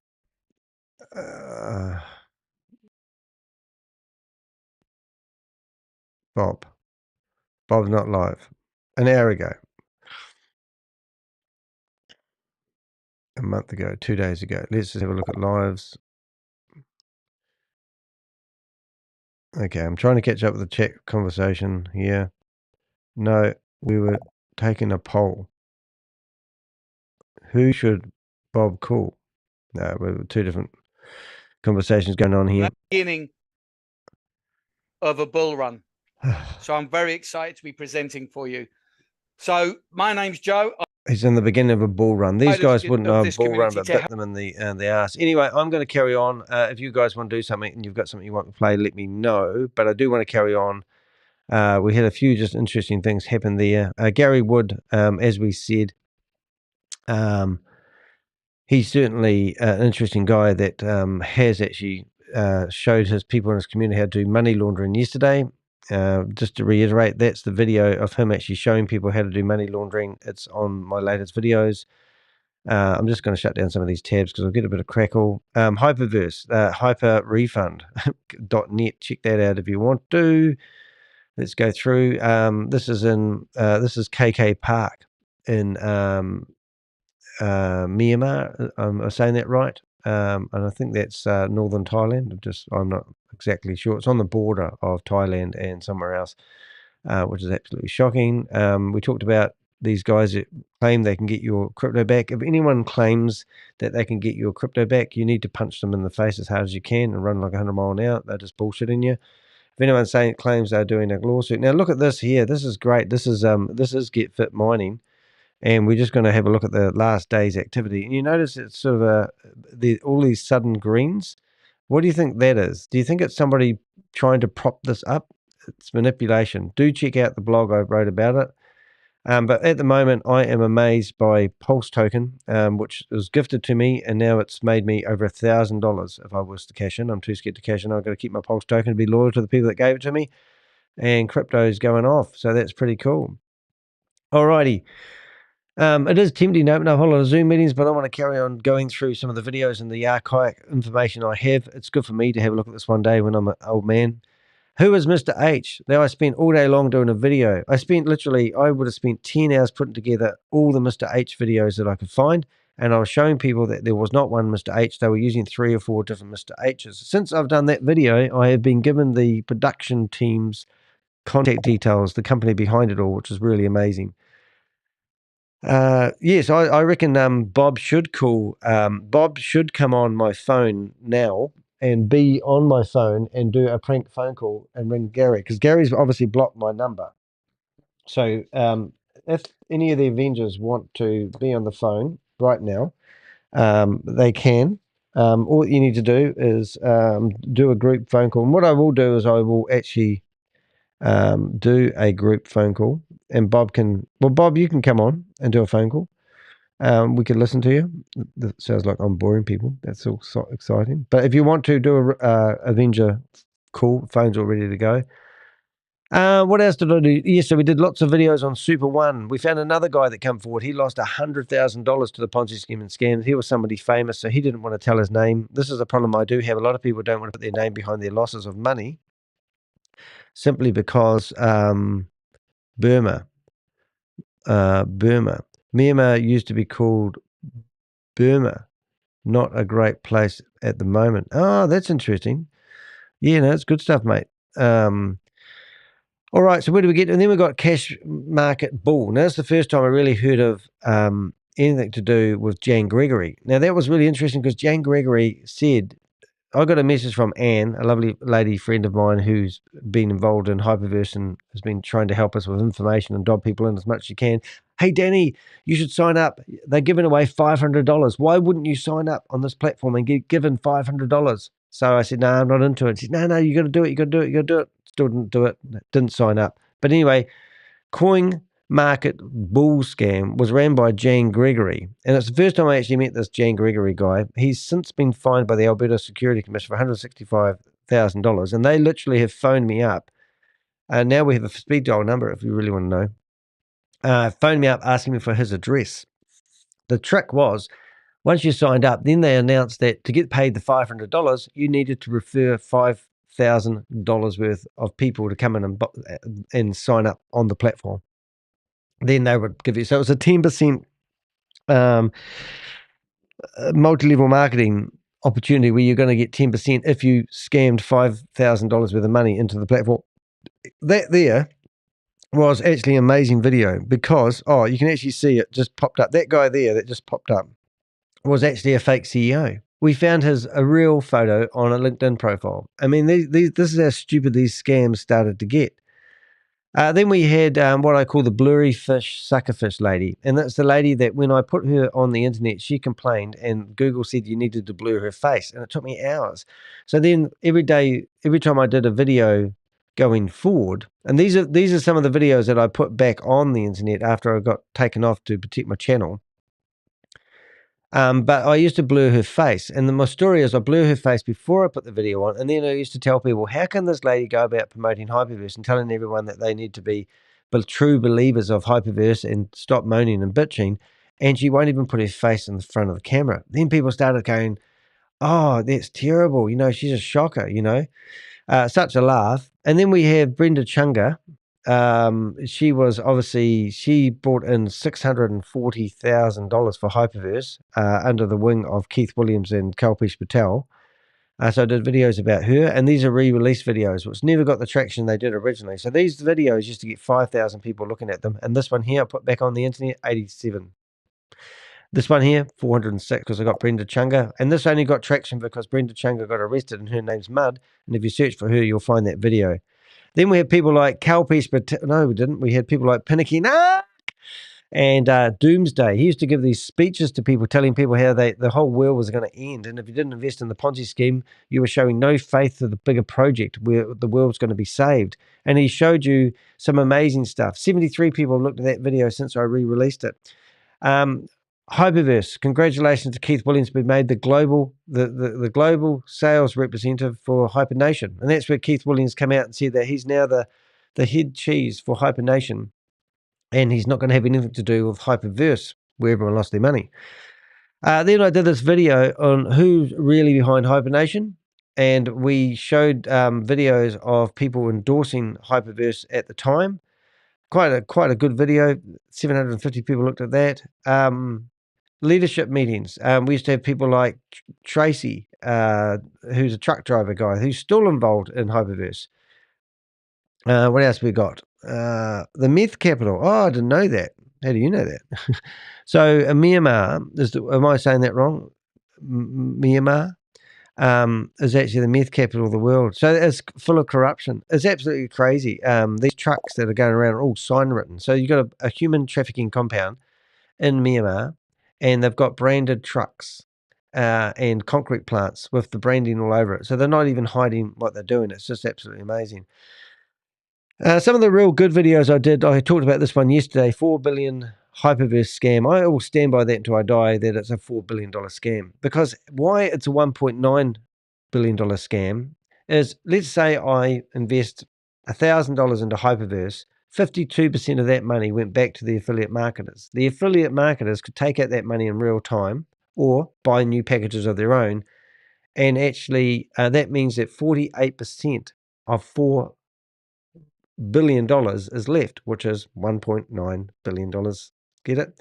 So that's what they're saying, because the money has been stolen by the community. So even if you think you've lost all this money, the people that have taken the money out of the platform, so let's say I put $1,000 into Hyperverse and it triples and I get $3,000 back. I take out that money, $2,000 of that money could be asked back by law enforcement because I've taken money from ill gain. But these people used to get their money back and then reinvest in 3 packages and then compound it. Then they would have these amazing balances that they would claim that they lost $150,000 to Hyperverse when they didn't really. They just keep compounding their money into Hyperverse. So absolutely crazy. But long story short, if you've made money from Hyperverse, that money could be clawed back to you today, especially when Sam Lee's been incarcerated. And you've got Brenda Chunga squawking like a canary, and you've also got Bitcoin Rodney, who knows what he's squawking like a canary with, because he won't want to stay in prison for another 5 years. Yes, he's been in prison before. He's currently the only guy incarcerated in prison. Brenda Chunga, she's walking free and got married in Jamaica, I think, and also another wedding here in the, well, not here, but in the US. These guys are walking free because they become informants. So we're looking for people to side with us. We're looking for people that have had enough of these Ponzi schemes and scams. Look at Pinnaky Nark. He's doing nothing. He's just walking free. He's still promoting Mars 3, which is a program where you can buy a planet in Mars, for God's sake. I mean, this is stupid. Kalpesh Patel, well, he lives in Dubai now. He lives on the 57th story of some building overlooking the majestic big building. You know, and he was involved in GS Partners for a short time. Now he's promoted We Global, Blockchain Era, X-Pro. All these schemes are all originated out of Sam Lee's buildings. We have people who tell me that We Global has come out of the same building as Hyperverse and VidiLook and Stable Deo, Stable Opinion, Hyper One. I mean, where do you want me to stop? So all these videos and all these people that you see here are historical videos. And you can see I released all these videos that were taken off, and these were leadership meetings. We had 45 different leadership meetings over 45 different weeks, and we have documented all these activities and all these Zoom meetings. So Zoom was pretty green at the time, but obviously this was, you know, just shortly after COVID, or when COVID was happening. But every Saturday morning, these meetings, and this is a meeting. So I've republished these meetings and done it properly this time, where I can use them under fair use. The world's smallest waters, the wind is blowing night. But at the very end of these meetings, they would tell a story about how much money she has made. Doing the same thing. They would do a presentation. Shunda was talking to him about that. And at the end of it, that was funny. I don't even know. I think they had like the blurry fish, suckerfish lady. Or, like you exceeded their expectation by. I mean, listen to this lady. And what is so interesting is, you know, in the beginning of the video, at the beginning of training, you know, Mr. Williams plays that art. Does she say what makes a good scammer or a good leader? I get. Yeah, but all these videos, they are historical, and you can go back and you can watch the whole history of Hyperverse. Then I decided, Anne, the lady who got me into cash, well, tried to get me into coin market bull, told me about a lady that had lost money to a scam called Cindy Piper.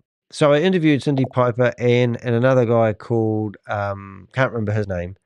And that was where I opened a hornet's nest. And I went after a scammer in America. I finished up producing 10 plus videos. And in fact, I think I actually produced a whole playlist on this guy and what he was actually doing, because I couldn't believe it. This guy was at the age of 23, did a Kickstarter campaign, literally saying that he was going to go to the Congo and hunt for live dinosaurs. So we started doing lots of videos about him. In fact, we produced a 4-hour, 47-minute, and 19-second long video about him. And that turned into a $3.8 million defamation lawsuit here in the High Court in New Zealand, where he was trying to shut down these videos.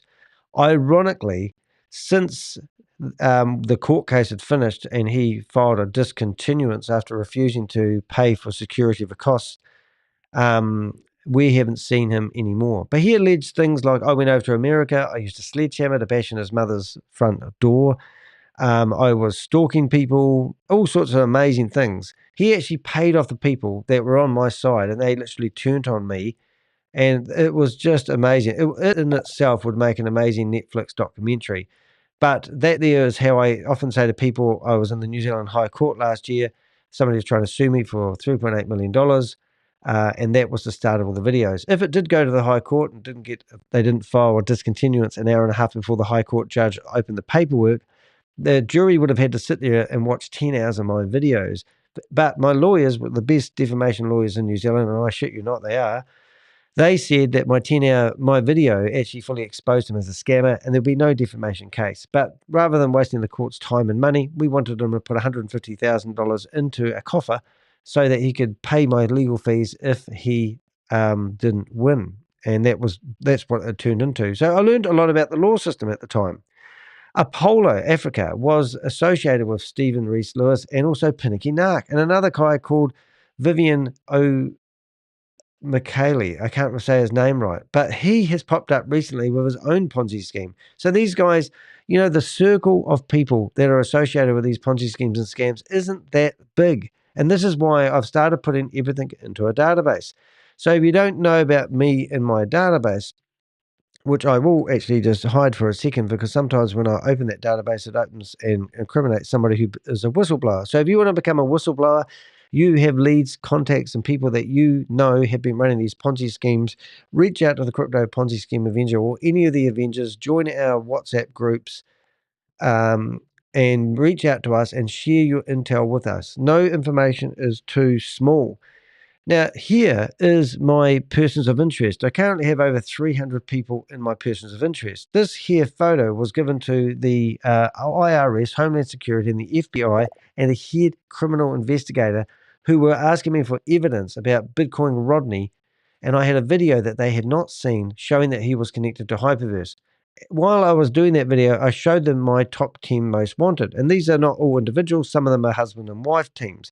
So I showed them that. But since then, what we do now is we keep what we call the persons of interest. And in here, we have people that we have seen promoting Ponzi schemes and scams. So, for example, we go into Americas. And in America, we have all these people. So we can go to, and then we link all these people to the videos that we're doing. So, for example, Quentin Bradley. So if we were to go back to my YouTube channel, and we went to here, and hey, Ryan Miller, nice to see you here. Any updates on Ryan? Not that we know of, but we will jump on his YouTube channel now. You said that in a hurry. So we're going to go here, and we're going to have a look at, first of all, what we could do is we go to the videos, and now we come down until we find the one on, I don't know if it's Quentin or Quentin, but I think I've got it right. Where is it? Quentin videos. Maybe I didn't separate it as a separate video. I don't think I did. So with Quentin, for example, he was on live. So you need to go to my live section. Oh, hold it. There we go. So now hold it. First of all, we'll go back. I just saw it. So first thing I want to do is click on that one. Second thing I want to do is click on this one. and I want to go down until I find that one there. So this is where we showed how many Ponzi schemes and scams that he was promoting in the past, and I was asking that very come along here, encouraged to do fitness activities and get rewarded into tokens. But whether the tokens are worth anything, I would have to wouldn't say it's worth the effort or the energy that you might do to get tokens, but you do get something for your effort and your energies, which is what it's all about. So I go to videos, and it is listed on the on a blockchain, a real blockchain. And I go back to this one a bit crackly today, Danny. Crypto does go up and down. I get all that, but alrighty. So if I was giving this information to a reporter, then I can share this very page that you're looking at with them, and I can link. What I try to do is do my best to keep all this information updated so I can share this information with somebody. So I can literally click on share, I can generate a link, and I copy that, and I give it to somebody who wants some information on him. But I don't let people see it. It's all privileged information. But here's 2 videos talking about what he's been doing. Here's all his social media and the like. And I have other things like, here's a document on all the Ponzi schemes and scams that we've caught him doing. And that's what we're doing. So I suddenly realized that from producing these videos and these people, that there is a small network of people. So I started collecting data on each of them and seeing whether I can map out. I'll give you a name like this name, Amanda Lee. She's an Australian lady. She was promoting Hyperfund way back in the beginning. Now that Hyperfund video there condemned her because they were actually at the time showing people how to create multiple accounts, which is a big no-no. Then we've got other ones like Shy and Ronnie I can't even say their name, but they brought in, I think, $24 million worth of sales for Hyperverse. So there's a couple here that's probably sitting pretty, thinking they got away with it. And this guy had been in prison, I think, twice. And now he's cleaning up his act and he was promoting a Ponzi scheme. You couldn't make this shit up. And Tracy, now, this it says a year ago, but it's actually longer than that. But Tracy is a truck driver. Nothing against truck drivers, Richard, just saying. I know. So here, this is Tracy doing a educational, let's say, encourage people to get involved and have faith of the bigger project at hand. And look at my eyes. That's actually quite dramatic there, isn't it? Look at that. I wonder what he was saying for me to say that. I'm curious now. 8.5 years ago. Oh, I love these long stories. Do you? I sat down. So this guy's nuts. But anyway, this guy's still rampant. So if I go and look up Tracy in my database, I don't even know if I've actually got a file on you, Tracy, because I know so much about you, I don't need to. But if I go Tracy, Tracy. Let's have a look and see if we can find him. Tracy. There it is. Tracy, because it took a while to find out his real name and the like. But now you can see it's a good example, actually. So here's a video with Tracy in it. Here's a little story about him. And also, if you did a search for Tracy, you'll find that he's still in We Are All Satoshi. But there's information that you could help me. What do you know about this guy? I mean, I don't need 2 photos of you, Tracy. I love you to bits, but not that much.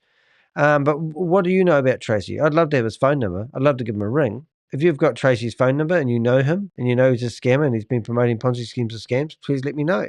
We've currently seen that he's been involved in Marsverse, which is the same one with Pinicky Nark, involved in We Are All Satoshi and also Hyperverse. So we've connected him to 3 scams. So when I come back here and I see Pinicky Nark up here, I know that Pinicky Nark and this guy O'Malley and Steve, the guy that tried to sue me, Steve, how could I forget his name? Nobody, that's why.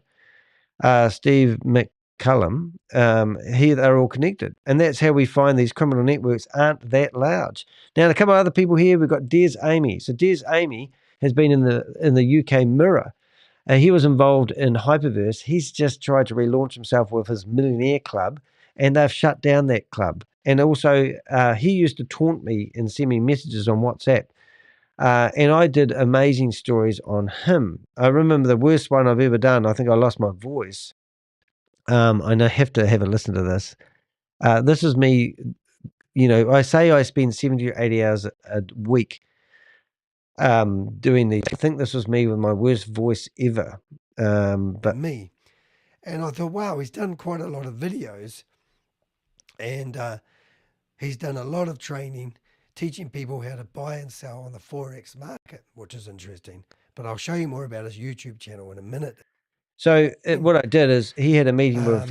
Well, they reckon they have half. So this company's just rebranded itself to something else now. It was in Behind MLM the other day, but this is where he did his training, and he was basically Keith Williams at the time was claiming the accolades that this guy had, and how he was an amazing guy, and how he had spoken at government, and you know, he just basically blew so much smoke up this guy's ass. But then we found out that he claimed he owned the top building of this building, but he literally rents a room in it, like out of Regis, and pays $1,100 a month to have the room. And then we found, you know, history about the guy, like this video here. He was claiming he owned the whole building. But you would think if you're walking into your this picture that you're looking at here, guys. Listen to my voice, absolutely shocking. But we fully exposed him, and now this guy has been shut down totally. We found out where we thought Keith Williams used to live. But, you know, the funny thing about it is we found that the companies that they were registered to, which is were all registered to the same address. And then we found all these other companies that were registered to the same address. And then we realized that the company that he had registered to basically used the address for all these companies. So there's 150 companies that all had the same address, even exposing that he had a bestseller book. And then we showed how that was a bestseller for about 10 minutes on Amazon, because it was just in a category that was so deep down in their books. It was just absolutely ridiculous. But I don't think anyone exposed Des Amy worse or better than I did. And we just went through the whole guy's history and everything. And look, on these Pixel. Look at Pixel. Hold up. There's going to be a Pixel. Pixel. Let's have a look at Pixel. Pixel used to be in my videos all the time. People in the UK. Look at him. Based upon information we hold, we believe it is carrying on regulated activities which require authorization. Yeah, so we've had a lot of history, but these guys are all linked together. So no doubt one day you'll see a new scam out there, and you'll see Des Amy back on it. Then we had this guy. This guy here was absolutely the worst guy I've ever met, and he still is very rampant. And his name is Carl Harvenstein. Now, he is actually still promoting Ponzi schemes and scams, and I think he was promoting trades technologies or maybe local places. You have a lot of money on you, and then people go, what do you do? Bit crackly today. Well, you know, a bit of this and a bit of that, and then eventually... Hold up. Let's see. You know, I get... I talk too much, I think. Funds ahead of time. You didn't have to deposit anything. So all you have to do is go out there and promote Hypercosmos. So these were the days when I couldn't get the video, but I could get the soundtrack. So some of the stuff here was actually horrendous. But here he was telling people they should invest in Hypercosmos, and all you had to do was sell a package that had no substance, no guarantee of anything, and you'd get 50% commission. So literally that was how they were instructing people. So then I was doing more about Whitney Smart, Whitney, Pinicky Narc videos were coming out left, right, and center. Sam had been reintroduced to the hyper community. Oh, there we go. You know some stuff about him. Actually, Bob, as you know, knows more about Carl Harvenstein than anyone, because he's actually tried to push him into a courtroom, I believe, because of the amount of scams that he did. But you know, a lot of these opportunities, like this one here, this is just historical. This is the launch of the. Hello and welcome to this presentation. It's your invitation to explore the Hyper Community 2.0 and to realize the incredible benefits of joining. Now that voice you may remember, but that was actually the voice of Mick McCarley. Is it Mick McCarley? I have to get that read. 1 second. Mick Mulcahy. Mick McCarthy. Now he works he fills in every now and again for Red FM in Cork. He's a radio announcer. We found out afterwards, but we exposed him by bringing up the companies. But these videos here were actually really hard to watch, because these were Sam Lee coming back into the hyper community, trying to convince the hyper community he was a good guy and get the money back. So this is actually jaw-dropping stuff if you haven't seen it. But we've got Tammy Jackson. I guess a little bit too late.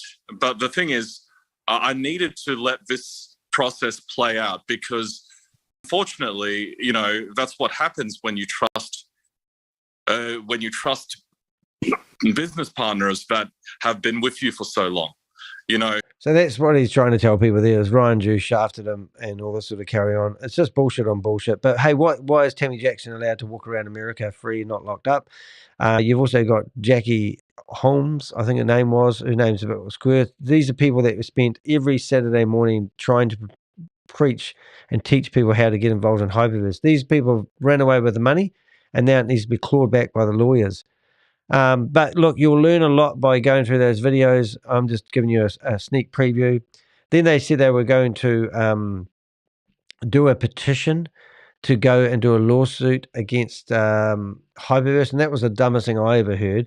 But in this video here, we actually captured Sam Lee aggressive. So it was my my intros. Oh, that mean haircut there, Danny. I've got another mean haircut right now, haven't I? Closing corporate. And there's two Kevins.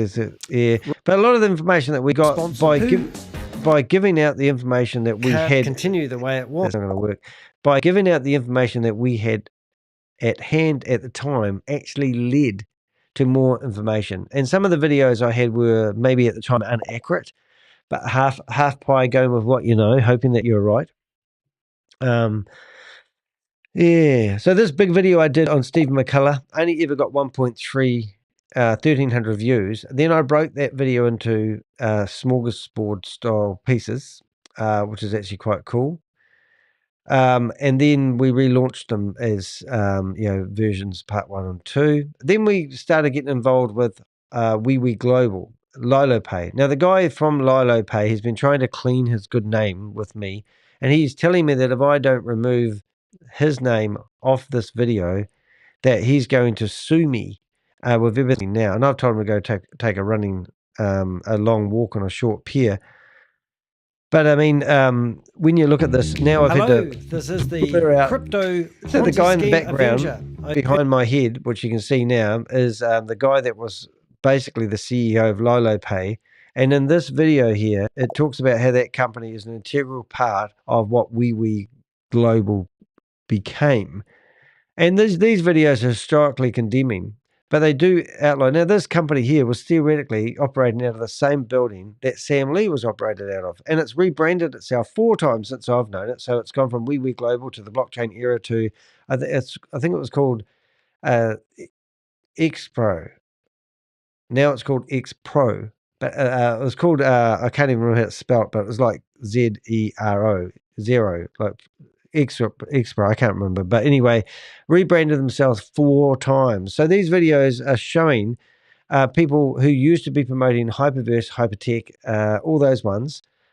We actually, when they come to Christchurch, I actually went there and took photos of the place before they ran the venue, because I knew that at the time, that guy, glamorous lifestyle, that guy there, the people that he acquaints himself with. Sorry. And that guy there, he was going to come to New Zealand because of the intel that I told Steve Condos, that he actually chickened out and held the plane up in Sydney while they took his luggage off, and he flew back to Dubai.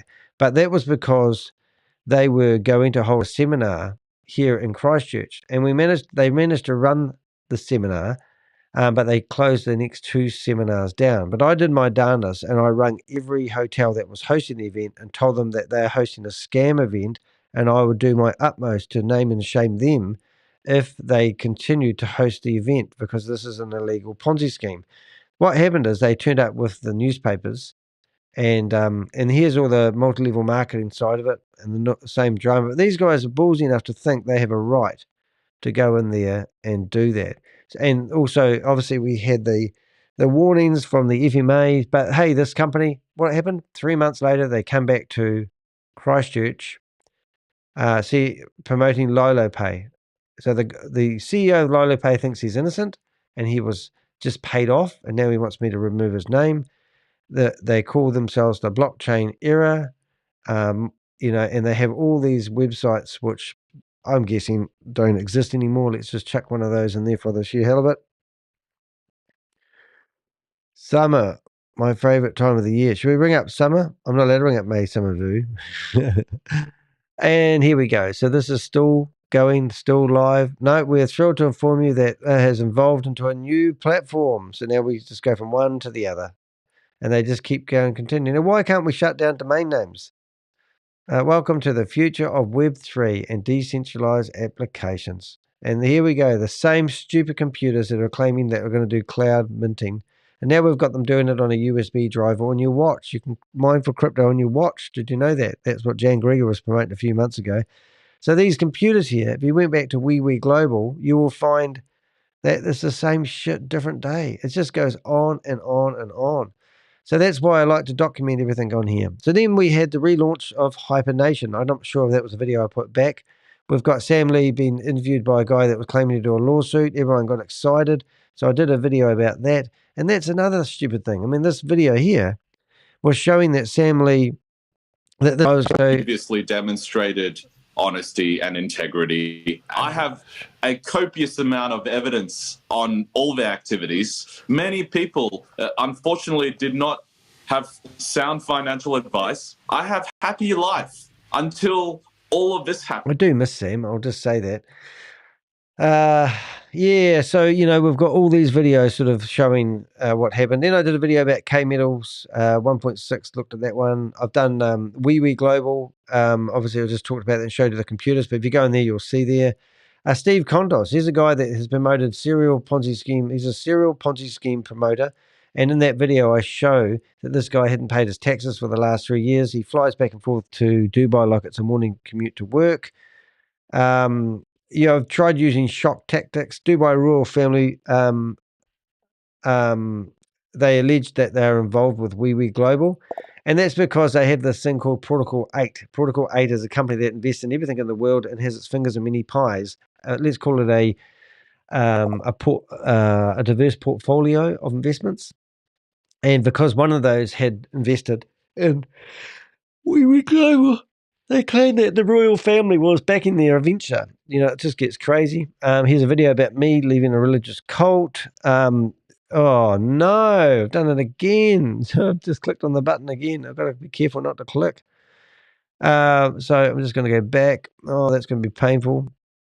All right, so what have we got? Mickey Mouse. Mick Mouse, you must be behind. Miss Ven meeting. I missed Ven's meeting. Yeah, I missed him too. I get where you're going. I'm going to go oldest. Oh my goodness, I just clicked on that button I didn't want to click on. Who can we can blame for that? So we just need to go through there. So yeah, so a lot of those. So what was he getting at? Oh no, I'm going to do this all again. Go get a cup of tea while I catch up again. Yeah, so these companies, what I'm talking about, I don't know if I've just specialized in a certain area, but a lot of the people that I have associated myself with are just serial Ponzi scheme promoter, just like Steve Kondos. He started off promoting coffee products, all multi-level marketing. Then they jump out of the fire and they start promoting other things like, like that guy is just OneCoin. He was promoting OneCoin. What else was he promoting? K-Bars, I think. Pretty sure it was K-Bars. And we just had somebody, that guy that we interviewed yesterday, Gary Wood, which we'll give another ring, I think. Gary Wood, let's bring up Mark Daly. Let's see what he's doing. Let's see what happens if we bring up Mark Daly while we're waiting to catch up.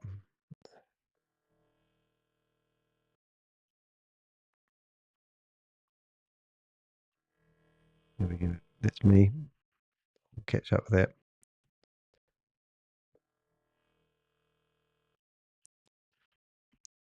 No, they don't want to talk to me anymore. If we ignore Danny, he will go away. Do you think I'm going away, guys?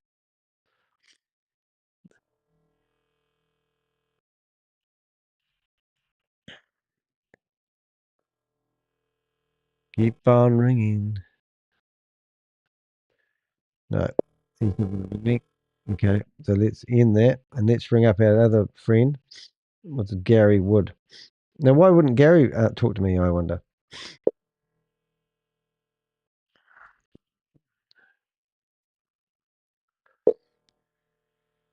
No use. That's no good. So we're just trying to ring up Gary Wood who seems very helpful when you want to get invested in a scam, but no good when you want to be interviewed.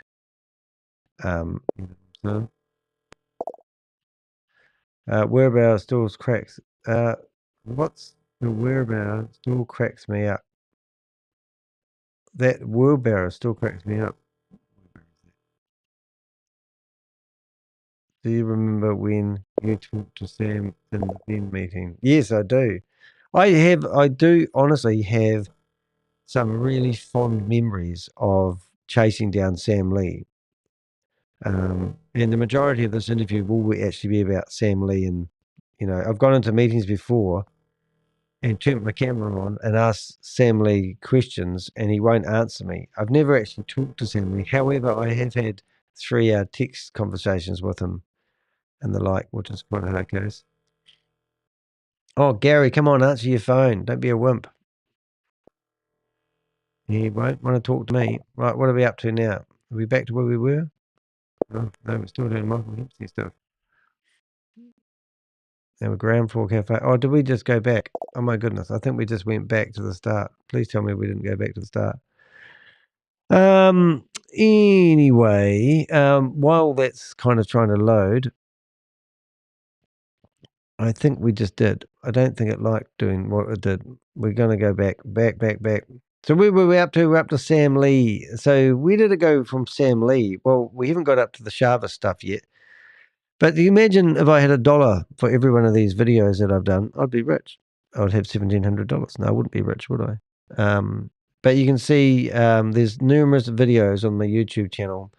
So when someone like Quentin Bradley decides that he's going to do a copyright strike, claiming that I've broken copyright rules, which I haven't, then you realize what a dirty trick that would be, playing that game to doing that trick to a YouTuber. So it just shows the bottom feeders, you know, oh, show him or do a copyright strike.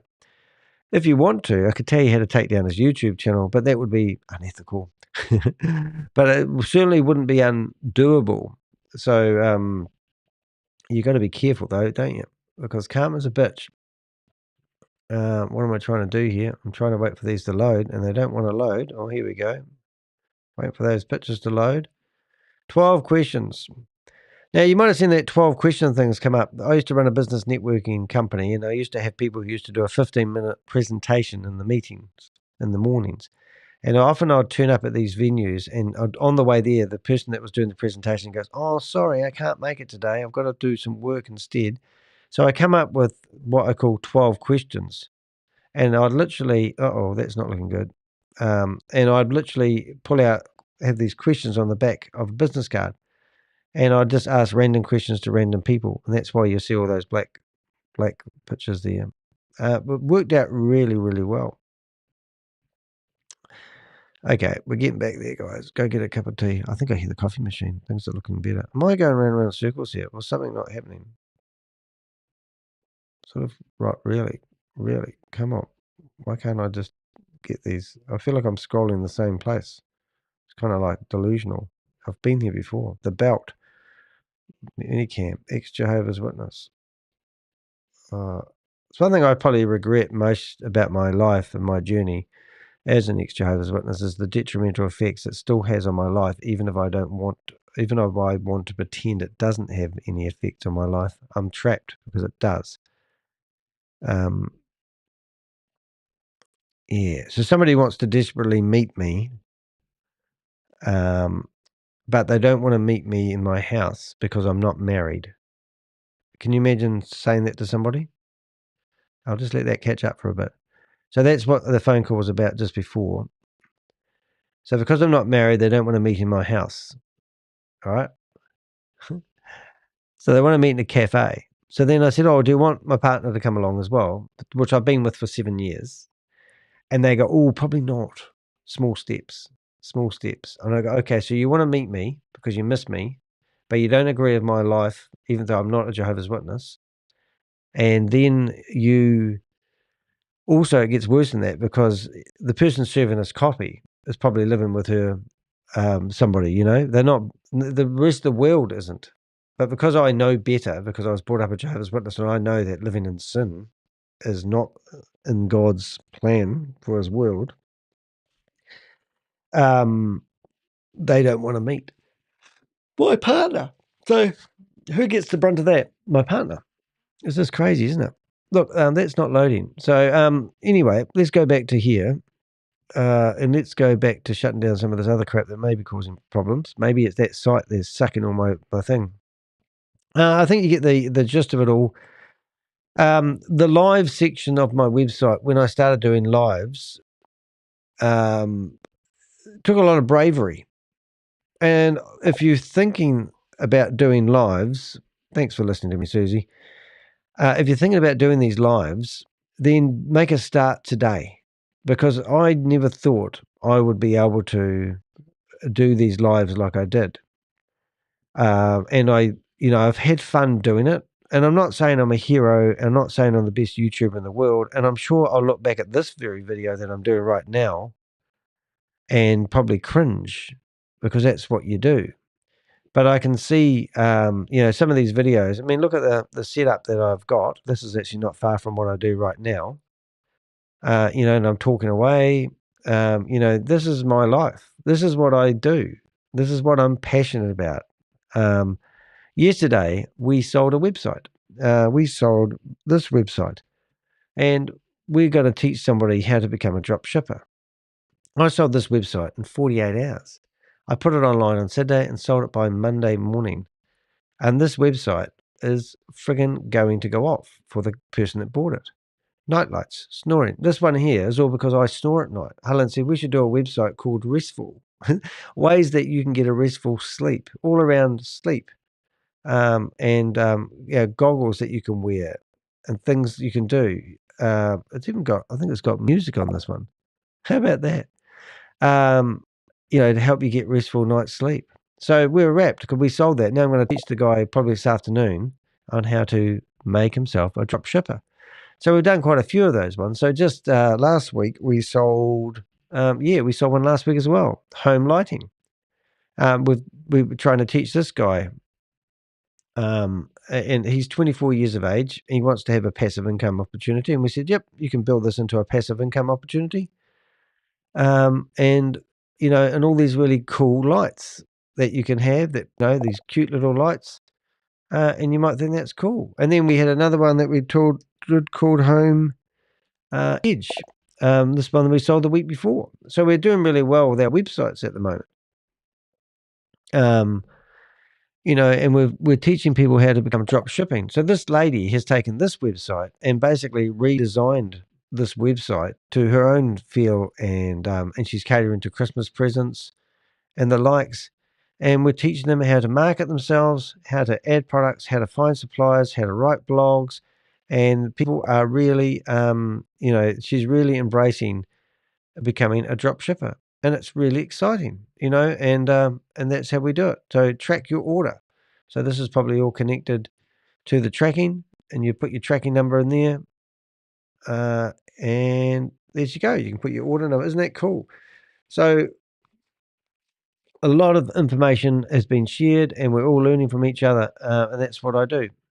So hopefully now I can get, I don't like the pop-ups, though, just saying. Persons of interest. So hopefully we can go back to our thingy.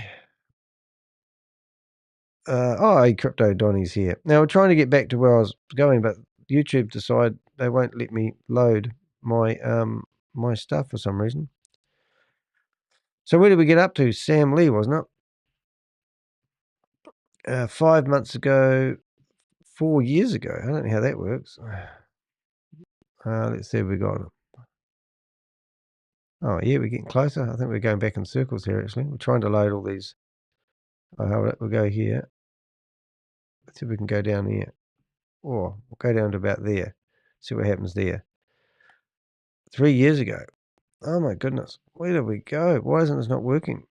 How come it blew up? Blew up. I knew this would be a hard way of doing it, but I thought I'd give it a go anyway.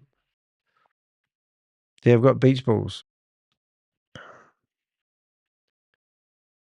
If something's gone wrong. Melted. Maybe it's coming back. Maybe it's going to do it. Do it. we're up to 5 months ago, 4 years ago. I don't know how we get 4 years shoved into the... It's gone back to the start, hasn't it? Look, I actually think I need to shut down the whole browser and start again. Just saying. So I'm going to do that. I'm going to shut down the browser. And I'm going to go quit. Boom. And I'll clean up a couple of other things that are there at the same time. And we'll shut down that. And we'll shut down that. And now it's just you and me and little wee Danny at the bottom. Isn't that okay? So I see. Send to Apple. Don't send to Apple. Right, now let's see if we can open up the browser. And we'll start this whole event again. Now we're going to go to the Crypto Ponzi Scheme Avenger. I'll just lock the browser onto this before it decides to start. And what we might do is leave it on this side, and we'll, instead of doing older to new, we'll go down to video. So with the videos that you're about to see, we'll give you some more current stuff. What have we got here? Don, Bruno, more bourbon. I like the toasty light. 5 months ago, we're going to catch up here. So I think it'll be quite cool because I'm actually really, I don't know how to say it, but I'm really proud of the content I have. And I'm also really proud of the storyline that we can create with the Sam Lee sagas and the Chavises and the Brenda Chungas and the like. So I think we're about back to where we were before I had that problem. So if you have been with me while I've been doing all this, I appreciate it. Okay, 50 scam projects. Yep, there we are. So we're going to go backwards now. So we've got Keith Williams, who passed away on the 19th of April, 2024. We've got people like Clayton Ford, who said got away. Sheila Morris. These are names that you may be familiar with. Kalpesh Patel, as we pointed out. Rob Willie, well, he's a dirty scammer, isn't he, eh? Reopen. What reopened? Messages. Click reopen. Eh? What was that? Didn't hear that. Interesting enough, though, we have actually got, we've done a video about Hex. Is Hex a scam or legitimate? Now, that there guy has just theoretically made me a ton of money. Literally unbelievable. So a $160 token is now worth basically $1,400, which is just incredible, isn't it? So I'm not really saying much today, am I? Quite tired, to be honest. So if I looked at that token right now, so here I am doing a video about a guy that's actually made me money, but do I still believe that Hex could potentially be a scam? Well, yeah, I do. And the fact that I've made money out of the crypto or the Pulse token, I'll probably never take that money out. I'll probably leave it in there until it goes back down again. And people go, oh, you should have taken your money out while it's going up. If I took my money out while it was going up at $345, it's now tripled that. So when do you take your money out? Some of the other videos we've done that are really cool, shaving. I was having a yarn to Rob about shaving, and he doesn't use cream, and I shave in the shower. But anyway, we finished up doing a whole video about shaving. Breaking news was when I won the court case. I got chased around the streets of Christchurch by a guy from Protector Insurance. And then the guy from Protector Insurance said that I caused the accident. Right, we're going to be back on Peppernew Road. I actually showed a whole video of the whole saga and the whole event, but because that worked against me at the end. So I showed the guy who basically his car into mine as a road rage incident. And you watch this. So here I am merging. Now, you can't see because my camera's blocking it, but not the guy in front that you can see here, but there's another guy behind who now races up, and we're all merging, and this is when it's, and I said, piss off. Look, I swerved like this and said, I'm going here. Tooted, and drove his car into mine. The guy was ex-convict, wanted, and now he's trying to pull me over in the middle of the road and get out and deal with me. But I'm not going to stop here. This guy's like aggressive, and I'm going, no, fuck you. And I get here. So now he comes and he opens up my car door. You hit me. He hit me. And he goes, oh, you caused it. Look, he's opened my car door. Locked Well, pull up there, mate. Pull up there. So he's kicking my car. Anyway, that eventuated. He chased me around the streets of Christchurch for 10 minutes. Finished up leaning out the back window, smashing out the back window with a crowbar, I thought at the time, but it finished up being a glass thing. So I put that whole video on, and then the insurance company come back to me and tell me that I caused the accident. So we used the power of the internet, and what we did, we finished up getting paid out. We also won $500 from the guy in court. It was quite a hard case. So then we've got Jan Gregory's videos coming back again. Jan Gregory's been a big part of this. Who else can we check in there? And then we started releasing some of the old videos that I wanted to have back on the. Rob did a submission in the council.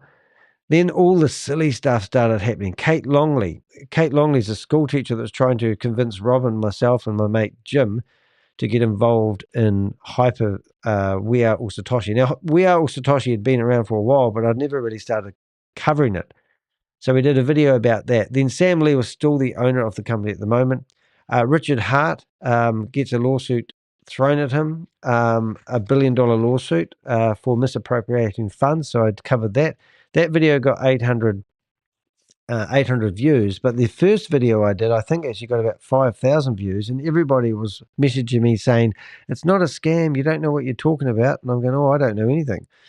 But anyway, now he's still January's when the court case is meant to be. Sam Lee was walking around the streets of Dubai claiming he had 5,000 staff. I called him out on it. So he went around to show everyone the buildings that he houses these 5,000 staff in.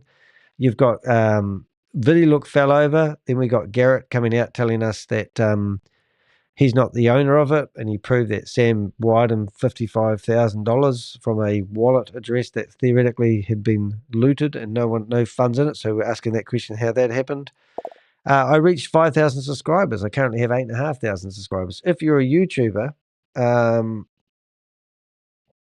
getting your first 1,000 subscribers is really, really hard work. So you celebrate when you get to another 1,000. But now I've got nearly 8,500 subscribers. So if you haven't subscribed, please do. Really appreciate it.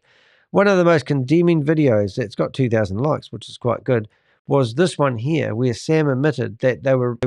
Let's just put it in. Buying and holding Bitcoin. So just put it in perspective here. You've got Sam Lee, the founder of We Are All Satoshi, that he can just keep producing scam after scam, or they could do something legitimate, and you are still investing in We Are All Satoshi. So this is what he said. Have a listen to this, and I'll press play. This is amazing. Lead them down the next scam, or create opportunities where I make 2% of deposits, right? Where it goes into something real. So, buying and holding Bitcoin is real. All right. So this is a guy that started up We Are All Satoshi. See that I can keep producing scam after scam, lead them down the next scam, or they can start doing something real. That particular video actually got to be on ABC News.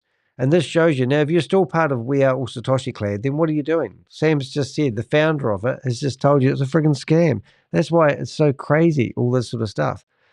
I'll get rid of that. Alrighty, so then we had Tammy Jackson coming in, and we had people like Reverend Morris. Reverend Morris was a bit of a crack up, really, because he was the guy that had invested church money and invested in some people who'd invested in the church with his, let's say he encouraged them to invest. Now we're realizing that they were not going to get their money back. And what were they going to do about it? But Tammy Jackson was like heading the charge. She was the one that told everyone that the Vault Horizon money was going to be withdrawn from the Vault Horizon, went into Cash Bank, and you were going to get paid 3% dividends per month, 36% per annum, and all this sort of carry on. And this is where she basically merged Chavis into, what am I trying to say? She merged Chavis into We Are All Satoshi. Is that right? Yeah, I think that's right. And then you've got Roy Kanacha claiming he's going to do a class action lawsuit against people. You've got Garrett coming back to us saying that he's now going to be working with the doctor who's probably involved in human trafficking by the sounds of it. And it's just the same shit, different day. But you literally have got Sam Lee getting married.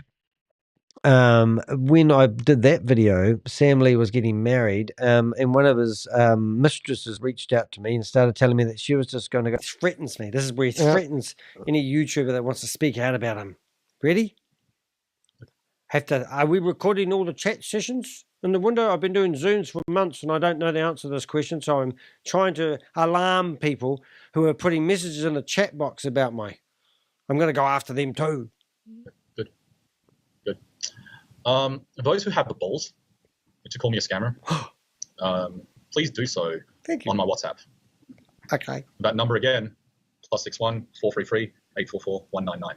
So, okay, Scam Lee, you're detained in Dubai. You're a scammer. But in here, this video was, showing Sam and his wedding. These photos and images that we've got on file. We've got a guy Khan that he was producing scams with. Everything about Sam Lee. But a lady reached out to me saying that she was going to move over. She had already spent nights with him. She had got all his phone contacts. She knew all about Hyperverse. She was like his girlfriend. She was going to move over to Dubai, and she said I saved her life because she would have been put in one of those human trafficking compounds, because there's no way Sam was going to move in with her, because Sam was already married to Anne, and he also had 3 other mistresses. He's got 3 children under the age of 3, to 2 or 3 different women. And Layla, I think, is his first wife. He's got a child with her as well. So now he's detained in Dubai, and this lady said I saved her life. This lady would have gone over there thinking she was going to work for Sam, had her passport removed, put in a bus and taken off to human trafficking compound and been working on a call center, sending you messages saying she loves you all day long. We saved her life. That's what she said, not what I said. So, this stuff here is condemning, So then what else have we got here? Chavis has been introduced as a hero.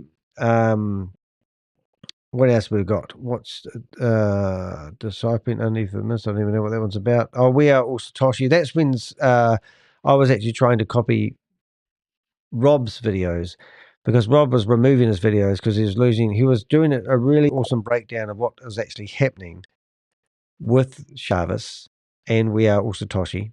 And then he would be removing his videos when he lost his nerve. And it is like that sometimes. But, like some of these videos is where Chavis was taunting me to go into $10,000 into We Are All Satoshi. They informed me that 30% of your investment will be placed into a vault called the... So you go into these videos to know the difference between those, because that isn't the actual product or service. Yeah, there's lots of commentary. This guy here, you might have seen his face, but that's... Yeah. This is a Ponzi scheme. I don't even There's know. no product or service. It's a Ponzi scheme. There's no product or service. Take my word for it, okay? Anyway, then we started meeting people like Carl Miller, who's on the dole. We've got that picture there. I've just got my mouse off Sam going off. What did he say? I forgot what he says. He says, when you gave up on me, you gave up on crypto. You can't handle the truth. Mason Mavu, Carl Miller, 2 prominent people who are still out there promoting these Ponzi schemes and scams. We found some cartoons that Mason Mavu commissioned. We showed evidence of Clayton Ford and another guy called, I've forgotten his name, but they were promoting a Verizon card, another credit card that was going to make you money. Then we had the funny ones where they released... here we go. They released We Are All Satoshi, and they were going to do a 24-hour marathon. And that turned into that's where we met Bob. Bob turned up. That was friggin' hilarious. It was. What have we got here? Hold up. Okay, join. Richard Boy. What are you doing, brother? Just getting to the good stuff now. Yeah, mate. Is this the real Richard, mate? You're cutting out on YouTube, man. Oh, am I? Oh, fucking hell. For me, I don't know about everybody Oh, else. probably is. It's such a pain. Something's gone wrong today. I should have restarted my computer before I got going. But yeah, so that's interesting. So I can see that I look pretty steady with the sound, but that's a pain in the ass. So I'm just going to bring up me and have a listen. How long has it been doing that for? Bloody ages, I presume. Oh, 5 minutes. Thank you. Just can't come away from the mic. Get a pic. I'm talking to the world, honey. Look, and you are the maid. I have a pet name for you, which I can't say. I'm making you coffee if you don't come out and get it. She's not making me coffee if I don't come out and get it. Here it is. Just get it done, my boy. Did I sell one of your websites yesterday, honey? Couldn't heat it up for me, could you? Okay. Oh, yeah. The slave labor around here is hard to get these days. Ellen, we're going to start a burrito and bourbon shop. She's gone now. She's given up on me. I'll just get you back on onto broadcasting that thingy. Yeah, so I'm looking at my sound. So my sound's not looking too hot then. Well, that's just bloody great, isn't it? Let's see what we got here. Tell them to ask, respond in the chat. Oh, that's coming across all right. Tell Danny in the chat if everybody's hearing all right. Yeah, I sound like I'm all right. Hold up, I'm trying to flick between screens now. Hold up. What am I trying to do? I'm trying to stop it so it doesn't go to sleep mode. Never. Hold up. Oh, it sounds like we're right there, mate. Maybe it's just all right. Maybe it's just you. One second, I'll just but that's what I want. Oh, just hit the wrong button again. We're getting you on the screen, Rich. Local host, screen mode. There we go. Rich is on the screen now.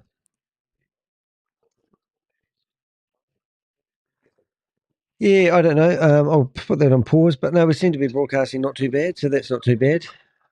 Right, so now we'll carry on. So we just get up the good stuff, Rich, because we're just remember the day. Actually, you've probably got some good ears here. Remember the day that we met Bob? Yeah. You met Bob before me, not. Oh, that's right, because you were still a believer of We Are Satoshi, weren't you? Yeah. You live on air more times than you could count, and then all of a sudden you're like, wait, he's on my show doing that. So Bob, this is Bob. We call him Tugman, and they're coming up new, and they decided that they would do it. So I could do this. They were opening up the They were trying to do a 24-hour broadcast, and it was just going on. And Bob, we think it was Bob. Bob's taking the credit anyway. Tammy was trying to get sultry and seductive. And next thing you know, Bob pulls out porn for everybody to have to witness. Yeah, and we must admit, Tugman's a bit of a legend. He was doing things with cones that we've never seen people doing with cones before. But that's how we met Bob, because after I was broadcasting this live, Bob brings me up and he goes, "That was me." And I go, "Yeah," but you know, look at Tammy Jackson here. This is funny. Look, well, miners in their back end. Oh, not their back end. But anyway, what I'm saying is these guys are on the payroll. These guys are leadership, and they're getting away with massive amounts of taking your money. Yeah, you leave, come back on hotspot, and then I'll hand it back. Wait until I show you where Carl lives at the end. Look at Bob. This is Carl lives like just a hang squatter. tight, everybody. Yeah. Oh, hang tight, everybody. No. And then this comes up on the screen. He just comes meet this stuff. Carl needs a shave, and there's a reason why Carl dresses like that. He's like a homeless person who lives on a lifestyle property that is ran down with old vehicles, old buildings. Absolutely amazing. But he's on the benefit. He's on the benefit, earning the $738.60 a fortnight off by heart now. He also lives in a trailer park on his mate's property about an hour quarter out of Melbourne. And we have fully done our best to condemn him. So that was where we met Bob. And Bob's paid an amazing thing. I used to storm into some meetings and then find that there was nice people. So I remember that's the Kiwi and Nepal connection video. That was quite a hard case. Then we started putting some recordings. So there was the one I mentioned yesterday. So that was when Richard and I started meeting each other a year ago. And I interviewed Richard. He pulled over the truck, and we had quite an extensive interview about his association with We Are Satoshi and why he realized it was a scam, and the rest is history. Now he's just my biggest fan. We did try to do a series of videos helping people to do due diligence, unlocking crypto 101, Ponzi scheme red flags. Then we started trying to use our YouTube channel to expose people. Like we did a whole video on, the wanted scam of Ryan Jew, and I told people every single thing I knew about Ryan Jew to help get the message out there so we'd get more intel in. And we haven't received much more about Ryan Jew, so if you do know anything about Ryan Jew, by all means, let us know. because it'd be nice to actually, get this guy, as you say. Now, what's happened? We lost Richard there. That's right. Anyway, so you come down here a little bit more. We did a lot of videos exposing Carl Miller. Also Gobi, that we really needed to know one. You can see that there's some videos here that I release members only videos. Now, I didn't realize I hadn't published this video, so I don't know why that is the case. But this video Thank you, Lydia. Hi, Lydia. How are you? so these are videos that were just uploaded. I just need to have people who are able to be honest and transparent with the market together with me. And I'm sure Nandi would say a lot of different stuff about that at the moment. But this is how stupid it got. This was Vend 4 or 5, I can't. And they were releasing their own Ponzi schemes. And we were having laughs with Bob at the time. But these were literally just Ponzi schemes that they had created. And these are all individual Ponzi schemes. They released like 10. Oh, the Werberer. There it is. That's the one you were talking about, wasn't it, Susie? I'm still here. Sorry, someone covered my internet chat. Somebody converting the internet chat. Oh, is it you too? Well, I think I'm smoother now. Am I? I don't understand why I'm having problems. But anyway, it is what it is, and I can't restart the stream, so we'll just have to put up with it. But I am looking at the text that goes along the bottom, and normally when that stops and starts, I break up. And I will actually probably put my internet onto Wi-Fi, and that may actually fix up something. I just want to see whether that makes it smoother or worser. There's a word called worser. But yeah, so Vend 5, and this is when May Summervu had been kicked out, and her predator, the person that followed behind her was Nandi. And Nandi, we've rung up before. She does not want to talk to us. But honestly, guys, Hi, good these are all the people who own these packages. evening, Nancy, our leaders. Good evening, our wonderful people. Welcome to. Yeah, so these are the African people trying to hook other Africans into their own Ponzi schemes. It was just ridiculous, man. But these are videos that we have. Now, notice that one there is for members only. The reason I did that is because I didn't do a voiceover on it, so I can't use it in fair use. So I put it there for viewing pleasure. Then we started exposing Hyperverse was going to make a comeback. That was ridiculous.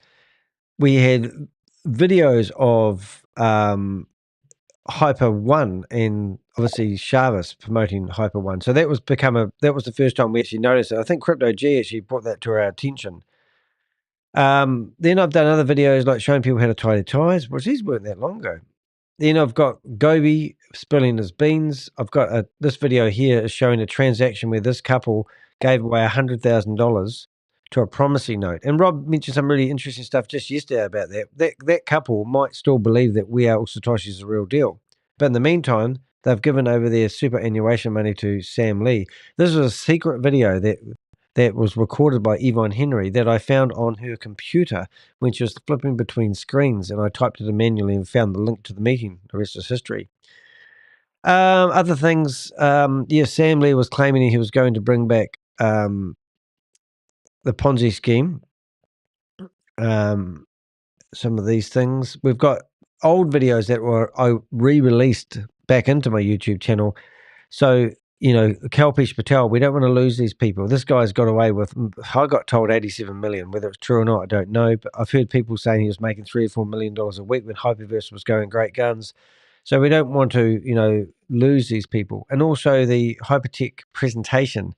This was Hypertech's original presentation. So if you are thinking that, you're just in and you're getting involved in, let's say capital these companies. Entrepreneur to date. So this is a presentation of Kalpesh Patel doing a presentation all about the beginning of Hyper One. So you got Digital X. If you don't know anything about that, you need to research that. But this is an Australian company that used to be listed on the Australian exchange.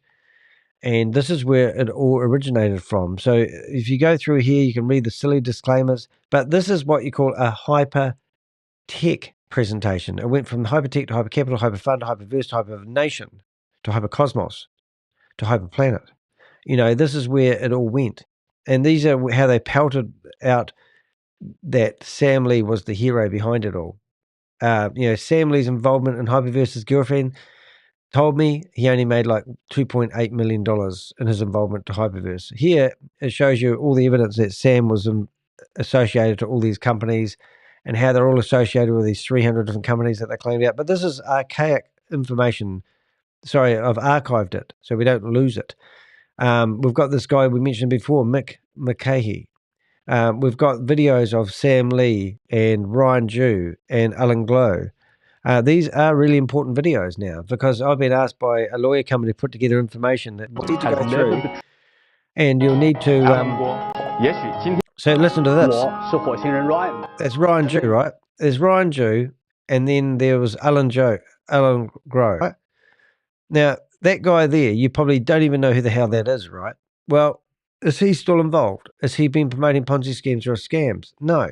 So if you go and do a search for him, you will find this article that was published just in February about how he's involved in this $58 million that's gone missing. And this is why they've detained Sam in Dubai, because $58 million has gone missing. That's my take on it. But Alan Grow is a guy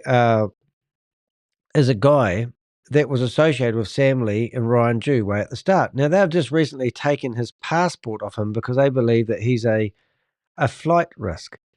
So why would they take a passport from a guy like that if they thought he was a flight risk, if they're not going after the money that's gone missing? So, you know, everything's relevant. So this is an old video that I've re-released that was done probably 2 years ago, or it's even longer because it's a video of a video. And here's these three guys that were basically in bed together. So he's meant to have got like 14 million, that Alan guy. Sam Lee, well, we don't know what he's worth. I think Ryan Jew has all the money. That's my take on it. And then you can go through this video and you can watch them all working together, you know, in the meetings that they used to have. You know, that's Sam Lee when he's younger. So this isn't just a YouTube channel trying to make clicks. This is a YouTube channel trying to build archaic information. Left for a bit, hoping the sound would correct. Sounds good now. Oh, well, sorry about the sound, guys. It's just a pain in the ass. You know, sometimes when you watch, after I finish recording, the sound seems to get fixed. I've had that before as well. But yeah, so that's what I'm getting at, guys. Let's just carry on. Let's see what else we've got here. So Keith Williams, well, he died. You can see the photos of Keith. This is a photo I got given by his best mate. He said that Keith has got, so I was going to do a video exposing Keith Williams as using the fact that he had stage 4 cancer as an exit strategy. His best mate brings me up telling me that he has got cancer and he is going to die. And out of, you know, respect for the family, you know, don't shit all over him. And I'm going, no, fuck you, excuse my French. Here, I mean, you've got Chavez standing on a stage claiming that he is the founder of a company, but then you've got other videos like this that he is. To grow myself more and keen to listen to the start of this. To Hyper community. Myself, Chavez Anwar, very excited to join Hyper One as Asia Pacific Head Operations. First of all, I would like to thank Hyper One management for showing trust in me and giving me this responsibility. So there you go. He's working for Sam Lee because Sam Lee was Hyper One. I mean, how do we prove that? Now, the other one that you may not have seen is if you're wondering who Chavez is in his humble beginnings. His humble beginnings wasn't being a tech provider, starting his own corporation, providing tech services to Marvel people. He's so passionate about everything. Here's May so Samavu so humble, promoting stable we're so opinion. Lucky to have the opportunity to have him in our lives and Stable Dow. So thank you for being here. The stage is yours. So introduction done by May Samavu. Thank you so much, Summer. And then you've got Chavez Anwar promoting Stable Opinion. Stable Opinion was a company that was trying to raise $20 million, only raised $200,000. What they were trying to do is basically raise money to build complexes in Dubai, and then everyone would own a share via owning bits and pieces. It didn't work. Garrett was involved back then. Another guy that was involved tried to send $6 million back to the UK the other day, which I was trying to track with the IRS. And here's Chavis doing presentations for Stable Opinion. So why didn't you ask Chavis what his involvement was with Stable Deo? Stable Deo was providing KYC details for anyone that signed up for We Are All Satoshi. We Are All Satoshi is owned by Sam Lee. Now all of a sudden Sam Lee has been kicked out or voted out. He admitted that it was a scam in that video I just showed a few minutes ago. I can keep producing scam after scam, or we can put the money into legit things. As soon as he said that, he got kicked out. Chavis has come and taken over, and all of a sudden Chavis is meant to be gone, and everyone's believing Chavis. It's just ridiculous. So other ones that we did videos of Stephen Reese Lewis, and these videos basically show the Trends videos in the market and products with So strong if you potential. wanted all those 7 videos together, well, Access to here's the market and create here's all the videos Literally of rotating around Stephen this- Reese Lewis, and standing to the side of the screen is Stephen Reese Lewis, and his name is actually given through our Stephen membership. Harrison. provide So a lot of staking and and this is where I dressed up and tried to impersonate him. It was quite a hard case. Yeah, and you don't need to raise money. And the other was talking yesterday about Sam Lee, which we didn't mention. Sam Lee's meant to be a billionaire, right? Not. And also Sam Lee gave $250 million to help build up We Are All Satoshi. Now, if you look at the way the company was structured, there was no way of Sam ever getting his return on his investment, because there was no way of Sam actually getting his $250 million back if he did do that. And if he did have, they claimed that $260 million was in the advertising budget. If that was the case, that would mean that $114 million should have been in the Vault Horizon, but in the Vault Horizon, they only seem to be, they're claiming $12 million now, but there's only meant to be $4 million. So it's just all bullshit on poos and wees. And when you've done the time and you've followed all these people, I can't even sit here. Somebody says, I want rock solid evidence that We Are All Satoshi is a Ponzi scheme. And I go, well, there's 5 or 6 countries that have posted cease and desist orders. Maybe that's help. I don't think they would do that just on a whim. And then I go back here and I show you guys the evidence and the backlog of stuff that they've done. I mean, Lucky, people in Lucky's community have died by suicide because of her financial advice and lost everything. And what happens? Well, Lucky just carries on. Lucky got, like if I went to my YouTube channel here and just said, well, let's just have a look at what's been happening in the last 48 hours. Let's go to history. And if we go to, this ain't going to work too well because I've got, you'll see what I watch on TV. Judge Judy is all I watch. Judge Judy this, Judge Judy that. Judge Judy's a hero, isn't she? She's a bit of a hero. She's a hero of mine. Oh, goodness me. Go check out Rob's YouTube channel, everybody, too. He's been producing some videos. This is the one I wanted. But this is, you've got Chavis walking around with all these people in Vietnam. You've got Chavis coming out here on stage telling everyone that he's going to release scam tokens to everybody, and he's given away $10,000 worth of expenditure on Doodoo, which is $100 worth of credit from us. He's not charging the credit card fees for anyone that wants to have a play on his new platform. That obviously isn't working. But they had this Royal Gala event, and he stood up here and said all this. And one of the things he did say was thank you to, this is interesting. I didn't think I watched that yesterday. But some people get given all these checks, did they? What are the checks for? These are all the people who get paid the commissions. Here's the guy that organised it all, and there's David Bergenberg, whatever his name is, who is now part of the spam cult community. And all in the name of fooling all these people. And this was 48 hours ago. But here I just showed you that, Chavis actually worked for Sam Lee. Sam Lee's been detained in Dubai. He's probably going to do some serious jail time. We played a tribute to Keith Williams. He died on the 12th of April 2024, not the 19th. There you go. I've got the date there to help myself. We've got shocking videos of Tammy and also Gobi. These are just amazing videos. You won't find these. These are just... Solution only came when I listened to the wrong people. You know why? Because solution is not for me, it's for them. Okay? It's you, it's for them. Gobi, you fucked up, all right? You fucked up big.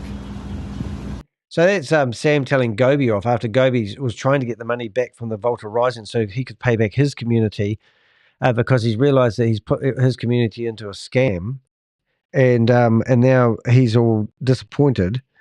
So Gobi challenged him, and that's when Gobi got kicked out of the family, so to speak. So all that stuff's all there. What else have we got here that's interesting? Then we found Russian meetings promoting We Are All Satoshi. Oh, no, I just did the wrong thing. I clicked on it again. Oh, no. This is where my sound went crazy last time. Don't think we have to go back too far, though, so it's not so bad. But, yeah, so there was a Russian connection, the Russian mob.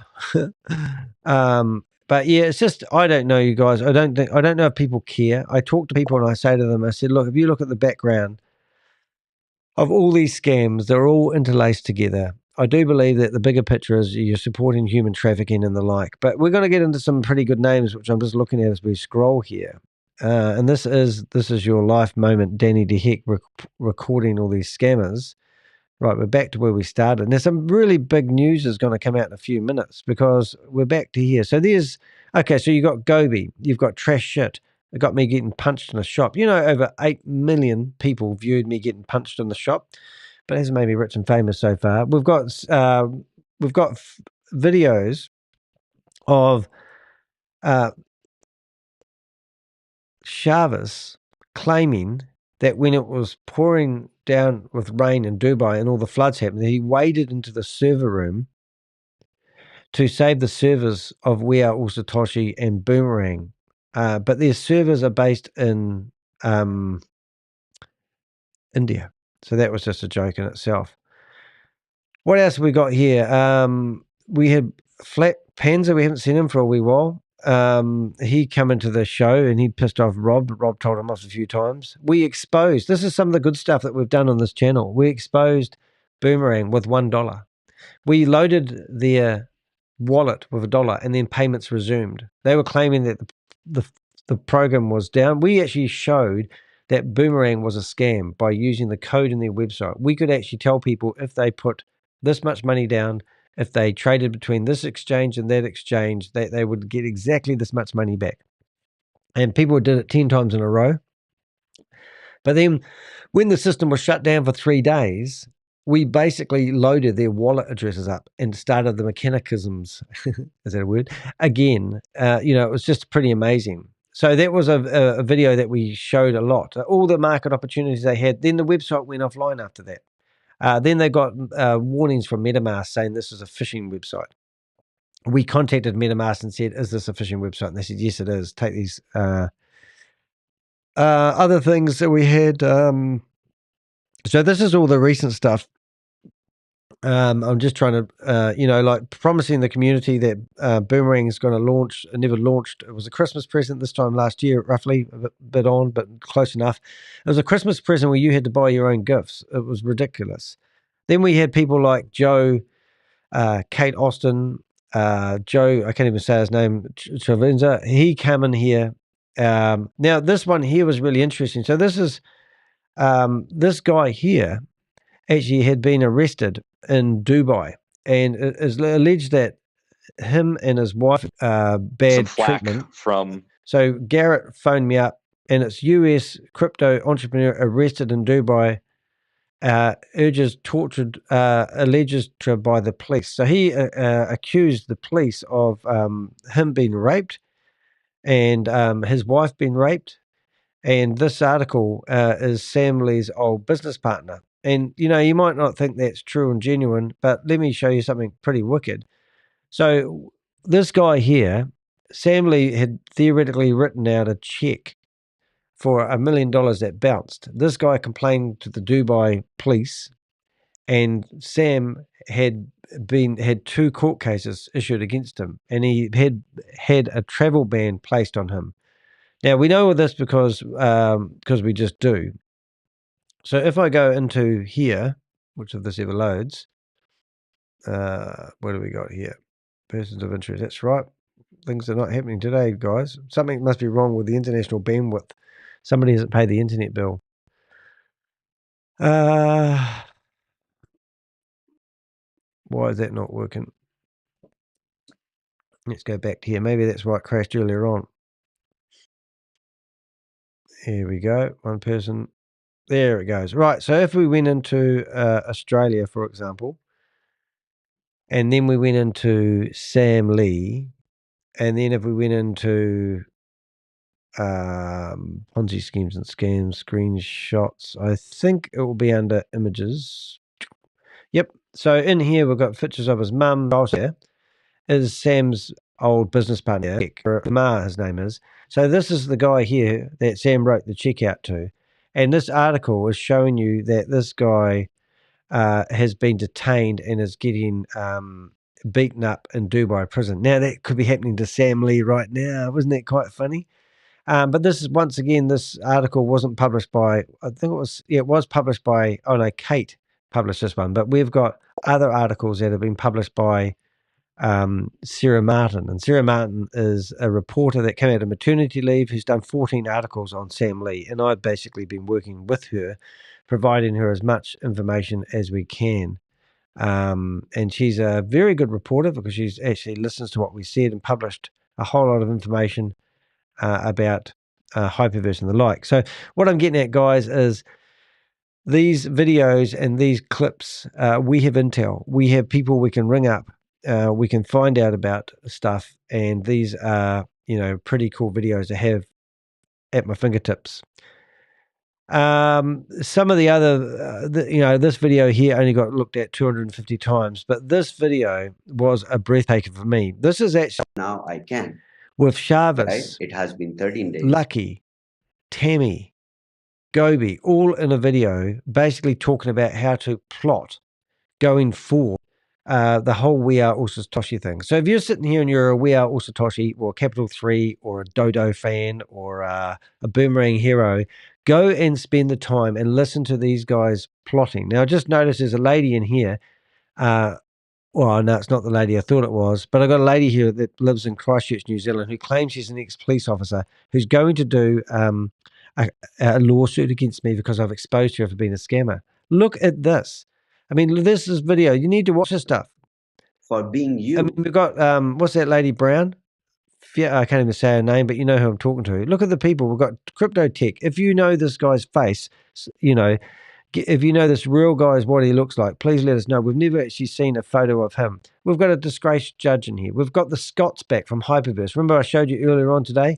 These people are all the people that were involved in Hyperverse are now trying to get something going. So this is not recent. This video was after Hyperverse and just when Sam Lee was, trying to get things going with, We Are All Satoshi. And these are the meetings, so this is like really important historical information. But remember, we've got the lot. What else have we got here? Oh no, I just clicked the wrong button. Don't do that, Danny. So then we've got other people like Chantel. We've got evidence of her promoting the scam. Now this one here, I mean, for God's sake, this is funny. This is only 6 months ago, but look at this. This video, join. Don't interrupt me when you get in here, Bob. Welcome to the chat room. And right now, yeah, I know. Now, where is she gone? They can kick me, and we're in her house. So here's this lady leaves her Zoom meeting, and you can ring up and get technical support about We Are All Satoshi. And when I ring her up, I get that moment where she's doing her workout. This is priceless.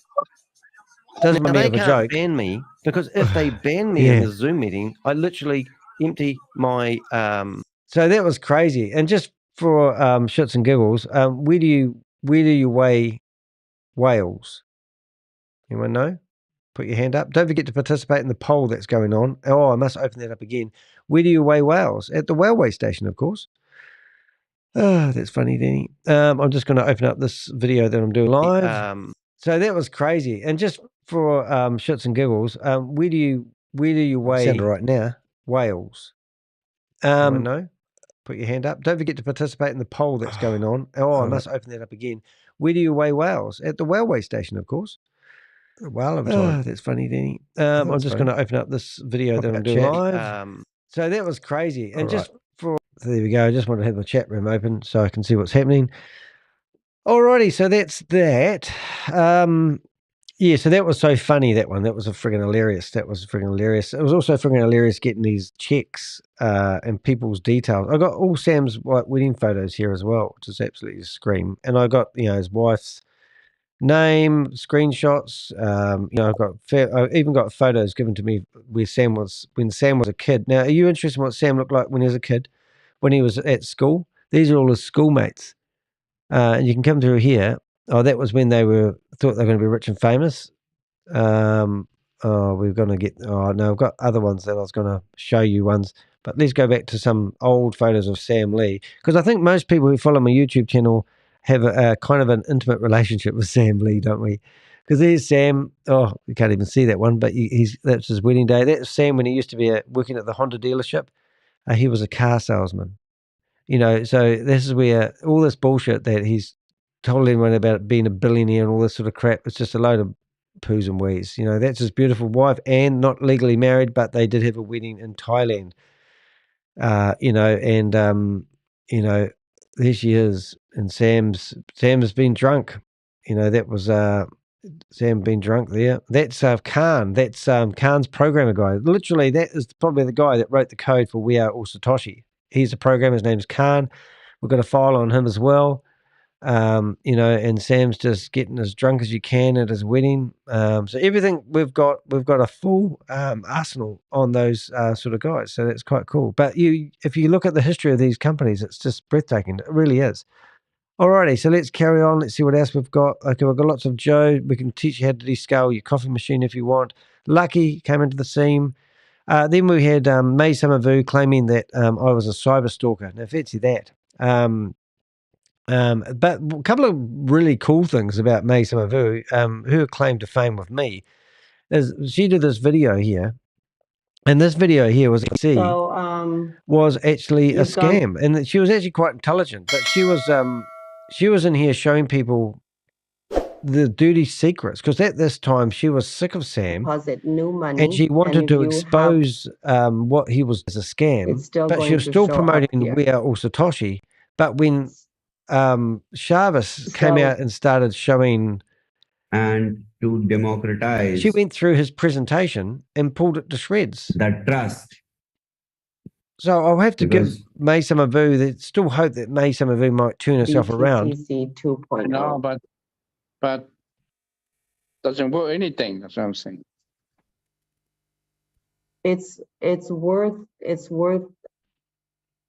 $1 per BTCC at the moment, as long as there is still people buying packages and coming in. It's worth $1 now as long as people are buying packages and coming in, which means that the money coming in is all Ponzi scheme money. But hey, look, there's a video of May Summervu basically saying that BTCC is a scam and Chavez is nobody. She was basically in bed with Sam Lee, well, she was literally in bed with Sam Lee at one stage, so I heard. But, these are the videos, and this is why we keep them. So if we ever need to do a Netflix documentary, we've got videos on Carl. Now, the other ones too is Richard's really versed with these two, and this was Crystal and Nicholas. And Crystal and Nicholas were two people that had invested over $50,000 into We Are All Satoshi. And your downlines forever. Yeah, and we've just got evidence of these two being. Now, I'm sure these guys will be all 100 again, 100 red-faced again. now, but I think there was a video which I was talking about Richard yesterday. Keep them generating, so you don't have to put anything here. So what we've documented is these two were actually running the We Are All Satoshi presentation that day. So that's why we've got them there. Then we had Mr. Genevieve. He was running Expo Run. We've got this is a laugh. I mean, some of these I have to look. You probably wondering why I'm not scooting through these in a hurry, but look, when I look at these, I have to think. Bit Harvest meeting. Is that on now? Activate all the packages. So what I did, for me, I don't want to do this business. He knows that. I said, I need to introduce something to especially some people so they can make money. So I didn't worry about having a conference before. Right? But about me, there's a guy. So this is So their I asked him, meeting. can I have 50%? And he said yes. So I gate crashed this meeting, and then the whole meeting turned on how to, like this is Robex, the guy that was running Robex that's just fallen over, and here's Gobi and Tammy in a Zoom meeting with them. And I'm pretty sure I got to the stage where I actually get to speak in this meeting. We're paying extra. Even we are giving you power, we are giving you package, but still the bonus will come when you bring more packages. And look, we've got people in here like Crypto Tech. All of the great leaders. Oh, even me. We have set a very calculated plan. Oh my goodness, that's loud. Yeah. So, there's lots of evidence in here. What else have we got? Carl, oh my God, that was so funny. Poor old Carl was in a meeting basically saying how I'd ruined his life. And I was in there with 4 Zoom connections. Pretty sure this is the one. And we got to be good cop, bad cop with him and ask these questions. I don't even know it's here, but it was such a crack up. I might not be this one. Oh, we get crackles again. Mesa Mavu. What else have we got here? Oh, then the Aquamarine Club. We've got Dumber and Dumber promoting that. We obviously showed people that they had a fake CEO, and the fake CEO was actually a German-born Nigerian citizen who was a B-grade actor posing as the CEO of Aquamarine Club. But we've got a video here of Mike and Mike saying this is the best thing since sliced bread, which is just absolutely ridiculous. But obviously that scam was blown. We actually had the Ponzi Patrol. This was so AMC Global. Let me get over here. So first of all, let me read the disclaimer to you. Mike, you want to... So these are the Dumb and Dumber guys. And they're telling you get a piece of paper. that Aquamarine Club is the best thing they've seen since sliced bread. These meant to be 2 retired Americans, and they're not. They're just telling you a bunch of lies. We fully exposed them, and that scam got shut down. And these guys are still walking around the streets pretending they have a right to live. If we missed your chat, time permitting, we'll try to answer them all. But we went into this room, I heard more and people this is telling me, don't do that and don't do that. But I was going my own way. You mentioned the bot. If you really want security. So quite a few people, including, I think, Tammy Jackson was promoting this one, and that fell over. That's the funniest one we've probably had this year, to be honest. I've got to show this one. This is like memory lane for Danny. I don't even look at my own videos anymore. But some of the content that I've managed to get over the years has actually been 3 years. Legitimate product in there. They're trying to use the Hyperverse Academy. So this might have been and moving all my HBs straight into Hypernation. No longer putting any into Hyper. He's no longer putting anything to Hyperverse. So I think this would do a 500 package. This would have been a re-release video. Over to Dallas. Go ahead, Dallas. Hey, Carl. Hey, question. So I have this money sitting in Hyperverse. Some of it is in assets. Some of it is in pending rewards. Yeah, the financial side of things is actually on hold because we don't know what's happening with the financial area right now. The financial area, which is everything. That's it. That's the end. So this might have been a historical video about Hypercosmos. We still need the membership to grow. Yeah. So there is a Snake Oilsman. This has to be the one. Snake Oil's coming soon. I just would love to play the video of Carl basically saying that I've got 7 million subscribers and he doesn't know why Danny de Hek's coming after him. I'll be walking away from this industry and I'll never look back because he's taken everything from me now. Here you go. Listen to this. Now, I'm not asking for pity. I'm just telling you guys where I'm at. I don't know if I can go on with this anymore. What question should I ask him? Somebody give me a question to put in the chat box so I can ask So him a question. this is a full confession from Carl. Period. And what he didn't realize is He has 7 million followers. 7 million? And he's convincing all of them that I'm the worst fucking thing on the planet of this earth. Well, you might be, mate. And he won't leave me alone. Oh, yeah, have an interview with him. You're probably part of his team. What he does is he wants me to go on his show so he can destroy me live and stream it everywhere. Well, that's probably right. But anyway, that video there was the funniest one ever, because what we started off with was I just stumbled across one of my Zoom meetings, so I had it open. And at the start there, we got Carl in a room like this, and there was only 5 of us. And then we got to the point where just before I started, there was 4 of us. And it was literally at the very start of this video, we just had him and me. And then as it went on, it turned into 3 people. And then when he starts speaking, he basically says that you've got to listen to this, but it's just incredible. See if he says it at the right time. People twist it. People, you help yourself. You're building your own downlines. Hold on, let's go back to here. More people in here to save me, guys. We're here to listen to this hard luck story. Okay, so mate, that sounds terrible, mate. What are you going to do about it? Because there's some new names in here that I don't recognize. Oh, we got to go back. I don't know why. He's decided to make me a target of whatever it is his plan is. To stop people promoting multi-level marketing, mate.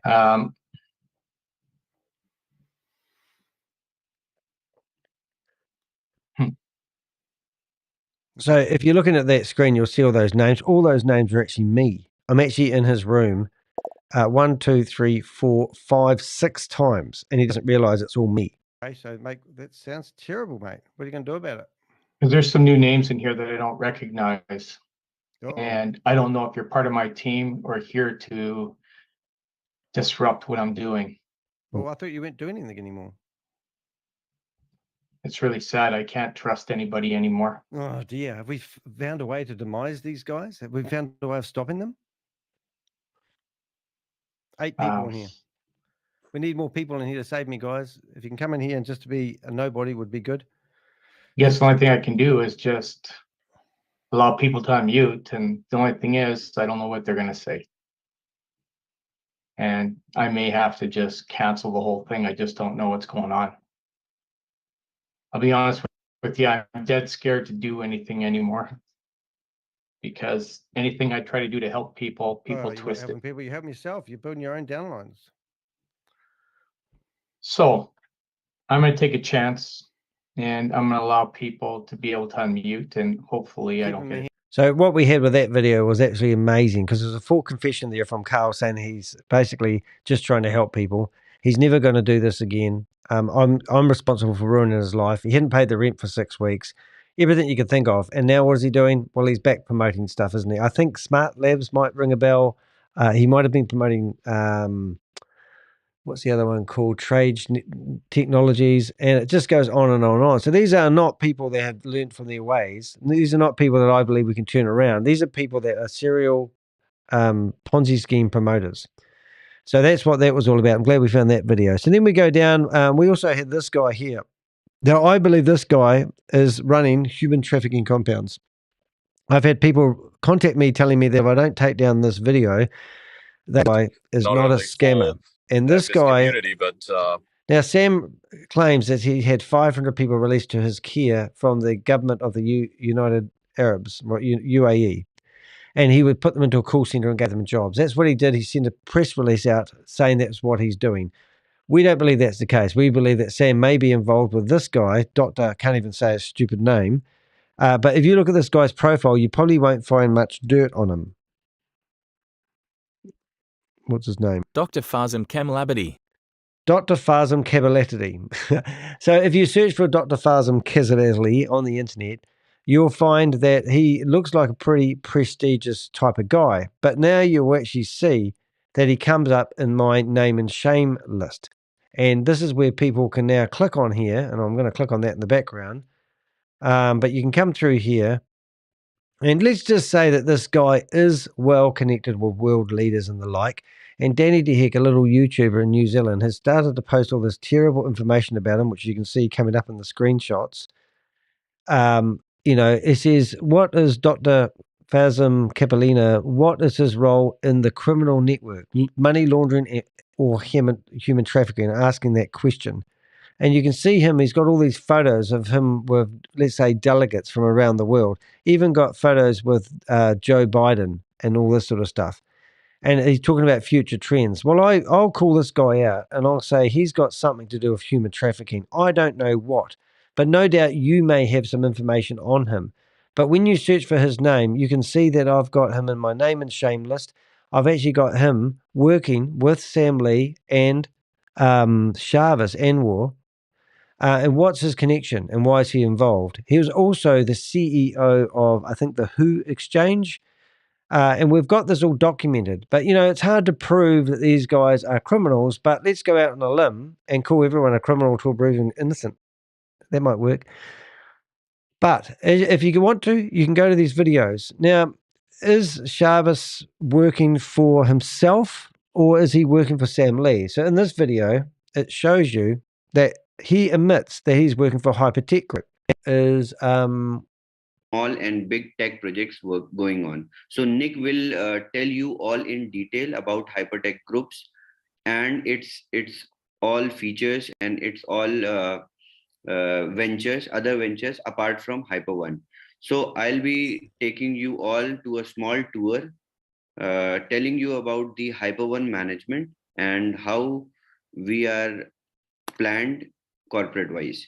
So Hyper1 management team has our CEO, Mr. Boris Johnson. He will soon join us in the corporate Zoom and he will be there in the Thailand event. So all the leaders who are qualified, who have achieved already level 7, they might have got my email also for the document collection for. So you might think, well, what's that got to do with anything? I wish I had something handy with me at the moment, but probably don't need it. But I can't help myself, so I've got to go have a look at this here. So I want to show you, yeah, I think it's Hypertech. So if I go to here, and I've got to save this file next time. I just don't save it. Let's go back to persons of interest. Let's go to home. Let's go to here. Let's go to Hyperfund, that one there. And that's the picture I want.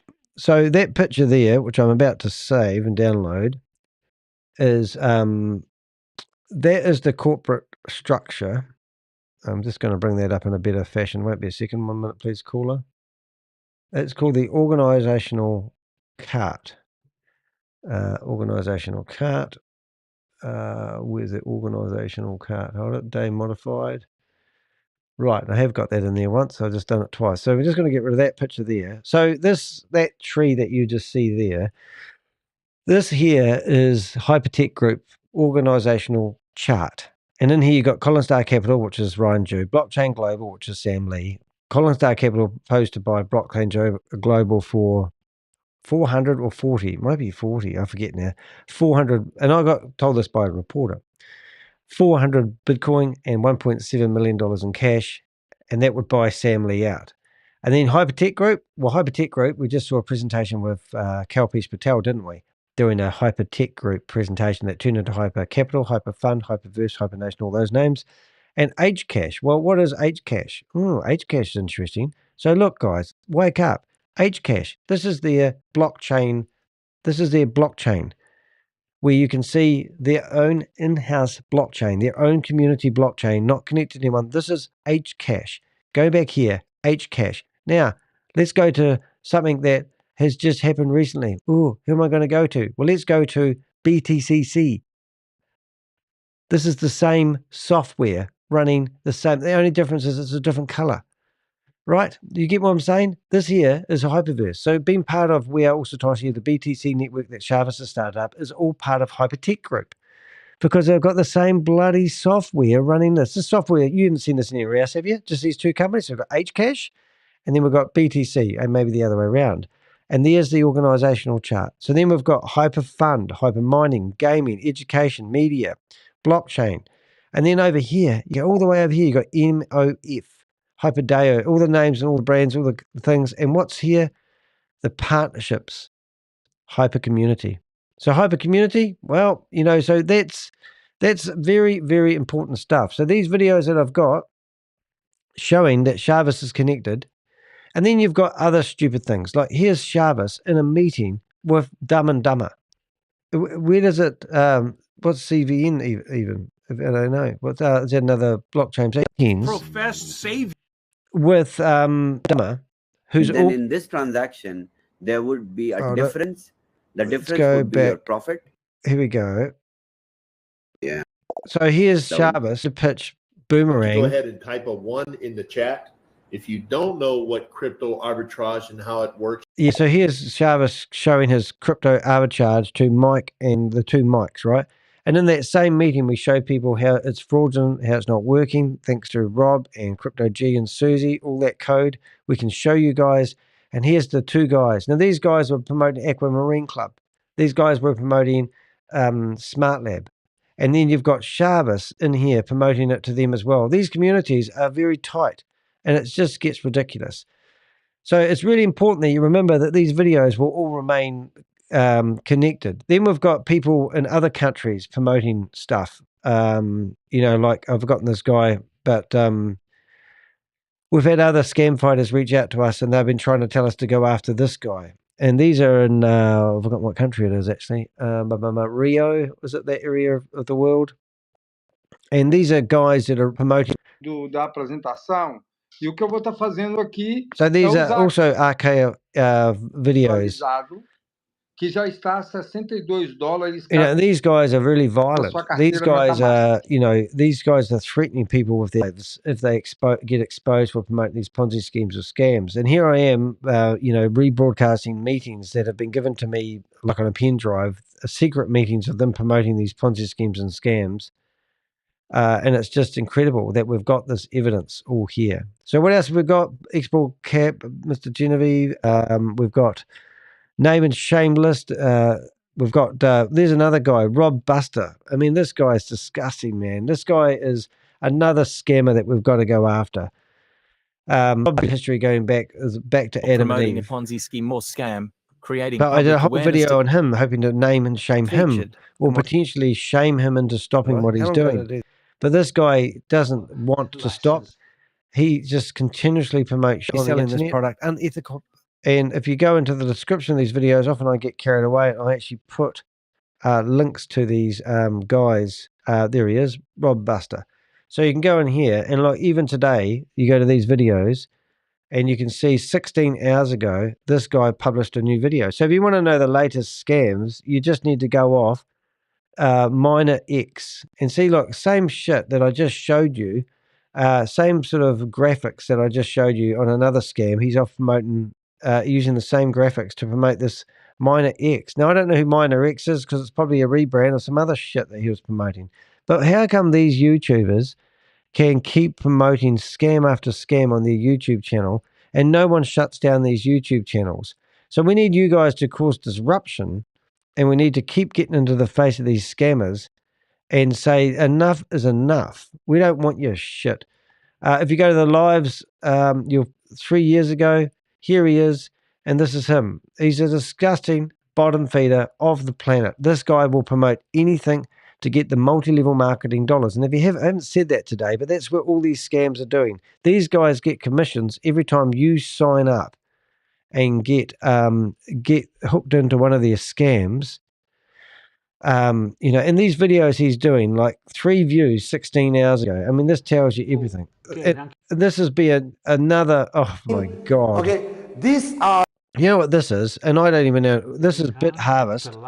This is not Bit Harvest. This is another like-minded Bit Harvest outfit. So this is probably in the same office as Bit Harvest, but a different brand rebranding itself. I'm going to explain and teach and prove that this technology actually works. So this is the MinerX data center. Okay, data center. And this will be another Bit Harvest booster, which I have seen another one. So this will be somebody plugging in a device in front of something or other. What have we got going on in the chat room there? Sorry, guys, I do hear these bleeps come in. Passive. Is that what it's called? I mean, so here's another. I can't see. I want to see the device because I've already come across this website, I think, and I've already seen the device, and it's designed exactly the same as the Bit Booster, but it's just got a different logo on it, and it's kind of like funny. So is this it here? Here we go. They're exactly the same. So one. Look at that. So if we look at that and BitHarvest, they're exactly the same. And they're claiming now instead of 10 in front, they've got looks like 20 in front. I mean, this is just ridiculous. And you buy these for $900 and they generate you $6 a day.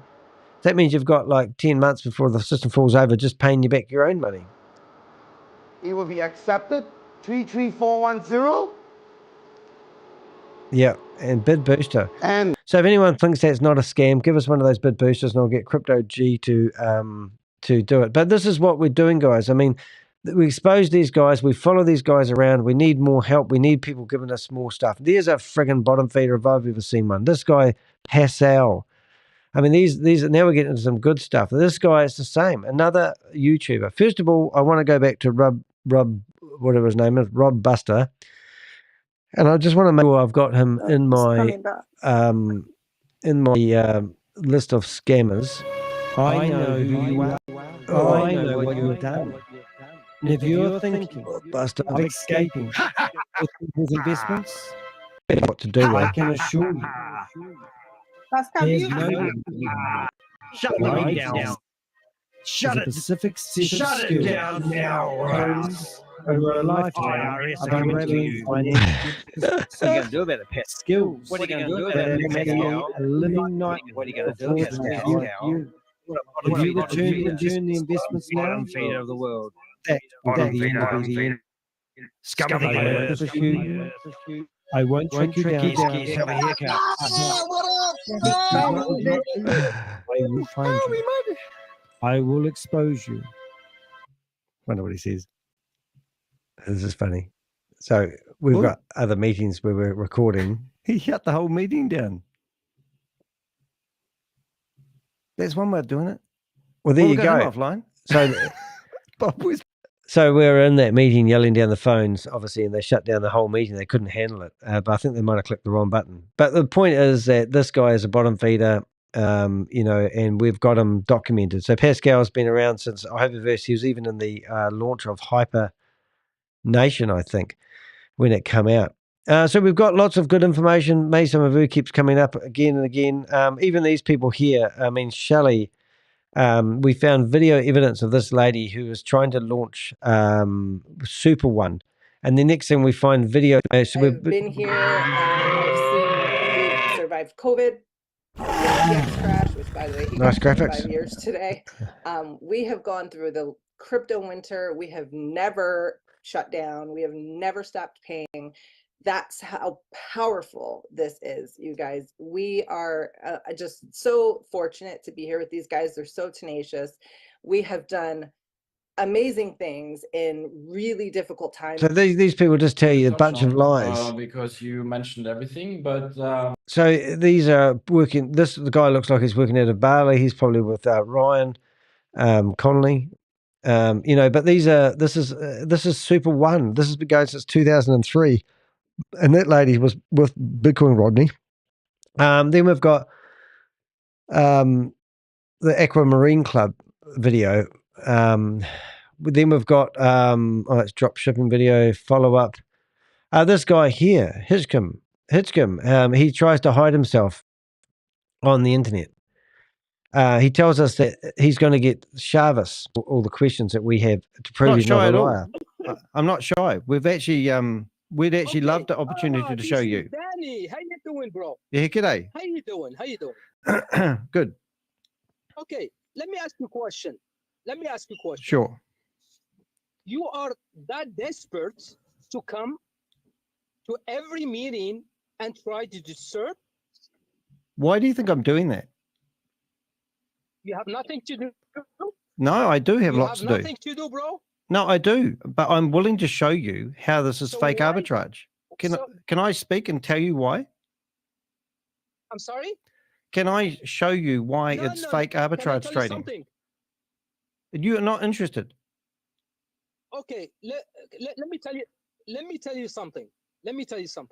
Why No, don't but you save you're your not time talking and about the elephant in the energy room, and mate. go somewhere I can else? show you that this is fake, but you're not interested in listening. Well, listen to me. I'm going to tell you something. You're only going to You're talk about looking my for See, this is crazy. So you go in there to these rooms, you want to show these guys that are promote this to their friends and family that this is a fake, and they don't want to listen to it because if they do, they won't get the commissions that they get when their friends and family sign up for these things. So this guy claimed after this meeting, Hitchcom, we got together with another meeting, and it was just him and I, and basically we said to him, if Chavez doesn't come on the meeting within a week, he was going to give up.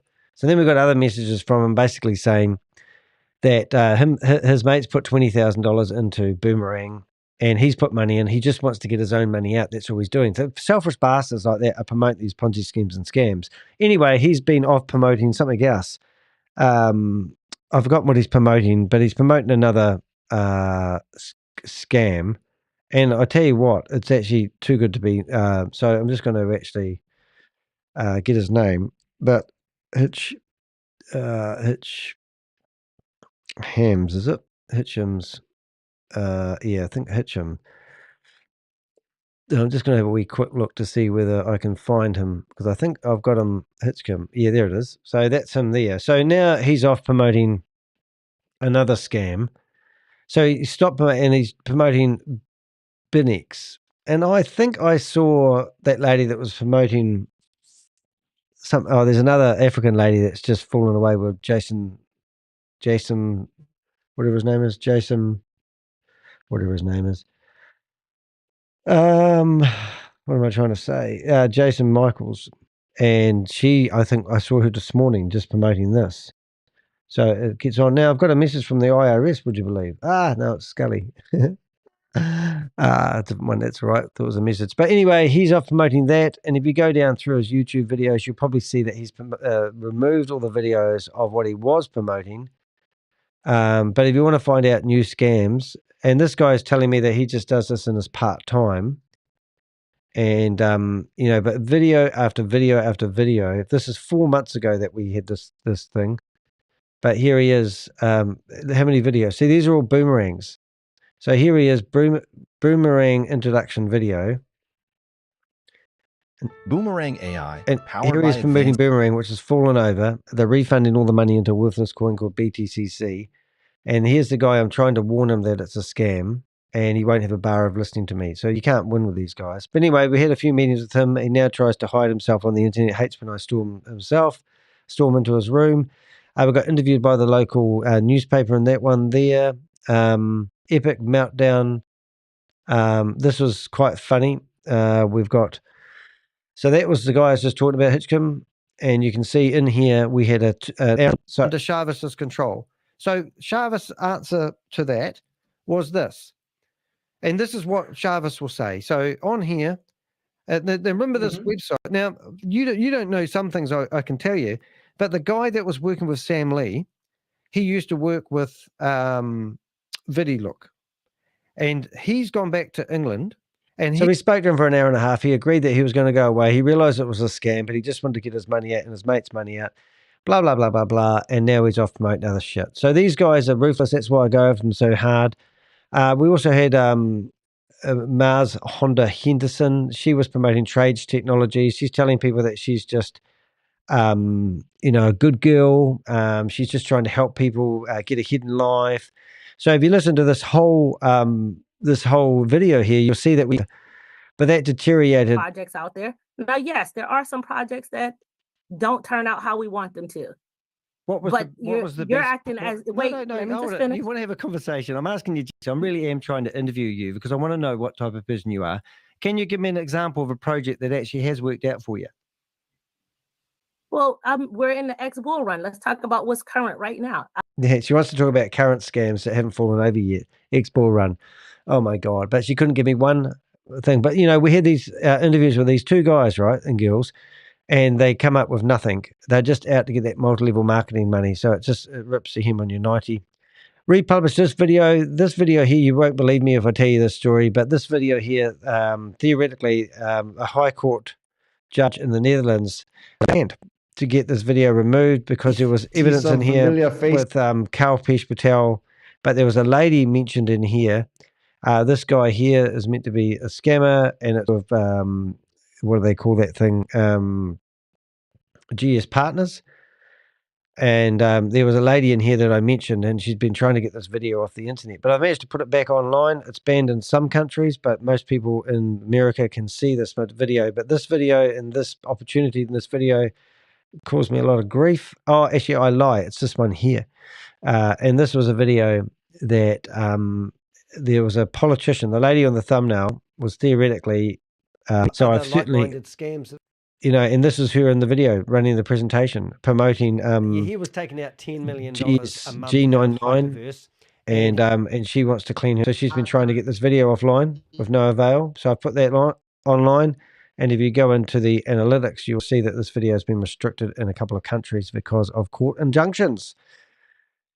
I haven't actually seen that, and I'm probably not allowed to monetize it because you're not allowed to make money out of people who. Let's see what happens. I just want to see if it tells us. Oh, made $6. I'm going to be rich. 400 views, watch times 48 hours. And if you go back to monetization, it normally tells you if it's been restricted. No, it doesn't tell you. Anyway, let's forget that idea. Anyway, so then we've got Kalpesh Patel, Three Musketeers. I put that one back online as well. Whack-a-mole, they're trying to kick us out of a trades meeting. That's a scam that's fallen over at the moment. AIBN, I'd never heard of that one before. AIBN. So some of these lives that I've done, I would actually stumble across 5 or 6 lives at the same time. It just goes on and on and on. We found out where the pedatory with the pedatory. We found out where Tammy Jackson lived, and we publicized that. She wasn't very happy about that, I tell you. Anzac Day crypto whalers, we actually managed to get into a secret meeting and broadcast it live. I was invited to go to Decult. They didn't want me to be a speaker because I'm too controversial, which I was quite proud of. This guy here, Ed Terranova, he's literally tried to get his video removed. He actually reported me, did a copyright strike on that one. And it was quite a battle, but Miracle Cash and More sued against me because they don't want this video online. They've already failed to get YouTube to remove it, and it's back online. But in here, we fully expose Miracle Cash and More, and also Ed Terranova, which is retired, what do you call it, fireman. There he is there. So I did a whole profile on him, and all of a sudden they want that video off. They don't want me to call them a scam, and they are a scam. But, a video that's only had, 116 views, because I had to republish it. The reason I republished it is because if you go into my live section, you'll find the majority of my videos are actually published live. But when they decided to try to get that video removed, I made it what I call a stagnant video. So all these videos here that you see are not the ones I'm reviewing today. These are my lives, and I've created these beautiful thumbnails of all these people, and there's a lot more content in the live section, but obviously it's long form content. Unless you're driving and you're on the way somewhere nice, you'll probably feel like you haven't got time to watch my videos. And you want me to say things in 10 minutes, like it's a scam, don't invest. And then people go, well, how can you say that? And I go, watch a 3-hour movie. If you're going to invest $1,000 or $10,000 in a Ponzi scheme, go watch one of my 3-hour lives and see why I can say that with authority. What else we got? Sky Marble, that guy there, he was going to cut my head off and kill me. It was the last thing he ever did. That was right. We've got to, where did we get up to? We've gone back a wee bit there, so we'll just catch. Oh, here we go. So what else have we got? Oh, we got a poor guy here. This is Stuart Crane. He got fattened like a pig, and then they skinned every bone off him, every bit of meat they could. But he came online and he told me his story. These ones are really gutting. He was showing me pictures of things that this lady was showing them that he was buying. I showed him these pictures to come from numerous different websites, all the pretty ladies that were chatting with him and the lovely photos that they shared with him. We basically went through and showed him that these photos are used over and over again. We also showed some wallets that are hosted on Google Play Store, which he invested money in that he thought was real. Don't use these silly little wallets. You'll get scammed. And he lost $33,600 to this beautiful lady that wanted to befriend him. And then we went through the internet and we showed him some of the correspondence that I've tried having with this lady. But it's just a very sad story. We just can't help some of these people who get victims of these romance scams. So we're doing our best, and we really, this whole long video dribble was showing you that we've been doing a long job here, and we need help. We've got videos of Jan Gregory with, we've reported Ryan Colony to the authorities in Bali, hoping to get him arrested. We've got evidence of him doing kettling, or I'm not even saying that right. We've got Joseph Tran promoting trades technologies, going to Dubai, asking Chavez out on a date, and then the whole lot falling all over. We've got photos of people who promise that they're going to do me grievous bodily harm if I don't remove their videos. We did a This Is Your Life with Ryan Colony, and we showed all the Ponzi schemes and scams that he's promoted over the years. We had another guy come onto a meeting claiming that he was innocent, and he wasn't a scammer. We've got this guy here. We had a yelling competition with him. It was quite comical. We've got the Global Financial Crime Summit, which I attended. We've got locals exposing city places. This one here, I mean, really, can you condemn yourself any more than this? But look at this guy here. He's basically straight away has been known as a horse tranquilizer. Okay, so it's been known as that. And then it's been interesting when you talk about, first of all, how ketamine has evolved in the United States and, beyond. But they start with the horse tranquilizer. Then what happened is there's been out there, I suffered from serious depression living in America for so long, knowing that the world was possible to bring into a better state of existence. Yes, I admit that I am now 5 days clean. I am 5 days sober completely. You guys have probably watched some of my videos here in the past. Past few shocking ketamine confession by Ryan Riz. Yeah, so here he is admitting that he was on drugs. So people just asked me in the chat room before, have you heard anything more from him? Well, while we're on that one, let's have a wee look and see any. Oops, there's a few messages here. So this is, oh my goodness, a month ago, videos 3 weeks ago. That's the confession. And then we come here, 6 views. So there's nothing new on here, is there? No, but he's removed the video of him dancing like an idiot the other day, which was quite interesting, which we managed to grab. And I will actually go to his other YouTube channel. I've got 6 YouTube channels of him. And we'll try this one, which is his business one, and see whether, so a day ago. Oh my goodness. So we'll just have a wee check here. He might be forgetting what channel he's on. So let's have a wee listen and see what he was doing a day ago, eh? There is a need for a way to take care of taxation when it comes to cryptocurrency. And the best way to do this is through a monetized social media network. Okay, so what we're doing over at Candown right now is we're creating. I'm just going to go to Lou so you can listen to him for a bit. Every single blockchain in the world can build applications on. I've said this for 14 years now, monetization beyond blockchain. The best way for governments to track for tax purposes and take care of taxation is through a monetized social media network. And I know a lot of people are against taxes for sure, but also people are against currency that has been highly devalued, like every single currency on the planet. And every currency system in the world is a Ponzi scheme. You just want to have that one currency that is that is least Ponzi out of all of them. So as this social media is created in all these applications that can be built by all blockchains in the world, and shout out to Justin, son of Tron Network right there especially, is that these applications are built into the social media platform. This becomes a place where all the cryptocurrencies can then be tracked and also support the master currency, which is a social media cryptocurrency here at Candown. I've been saying for a long time here, this monetization beyond blockchain, it is time for the people to go ahead and monetize. And now the people have a social media platform, which is a global communication system. Social media is a public utility that the people should own. And it makes more sense for the money to go back to the people than it does for these technocrat giants like the Google, like the Meta out there, like all these companies out there. They're taking all the money. This money needs to go back to the people. And when that goes ahead and combines with a currency of the social media platform, now you have a cryptocurrency of the people, for the people, by the people. So imagine the social media network cryptocurrency. This makes it, again, where all blockchains in the world can tie into this. It's a central hub. It's a new operating system for the internet moving forward. It becomes the most ideal situation for governments to be able to go ahead and have a taxation system.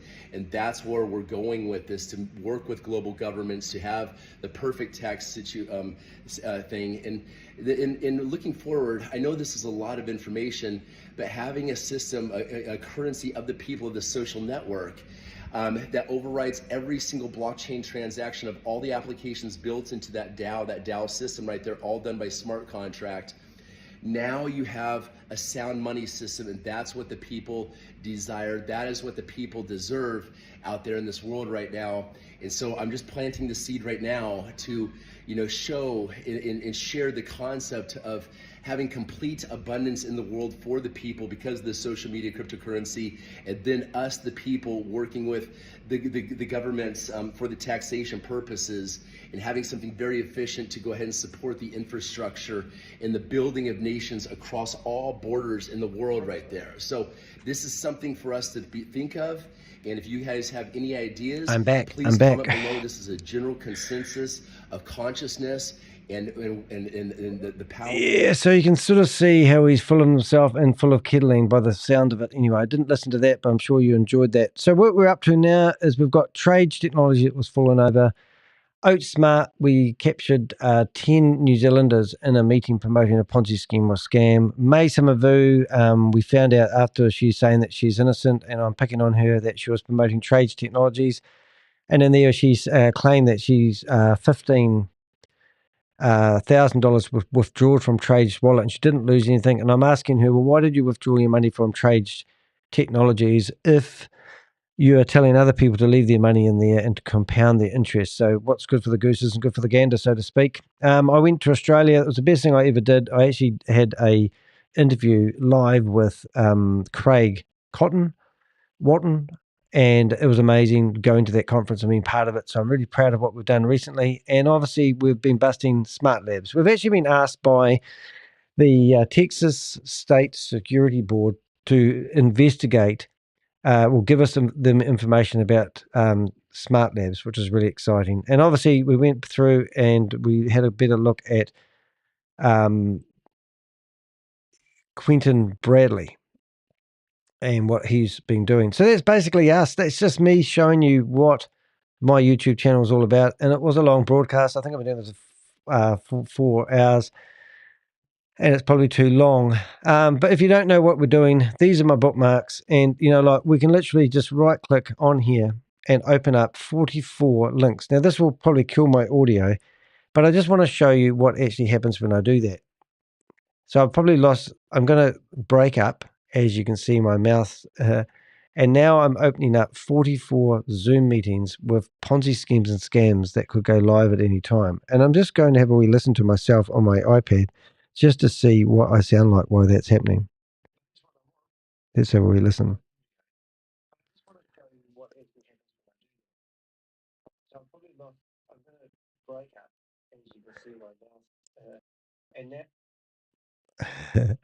So my computer will probably crash about now. But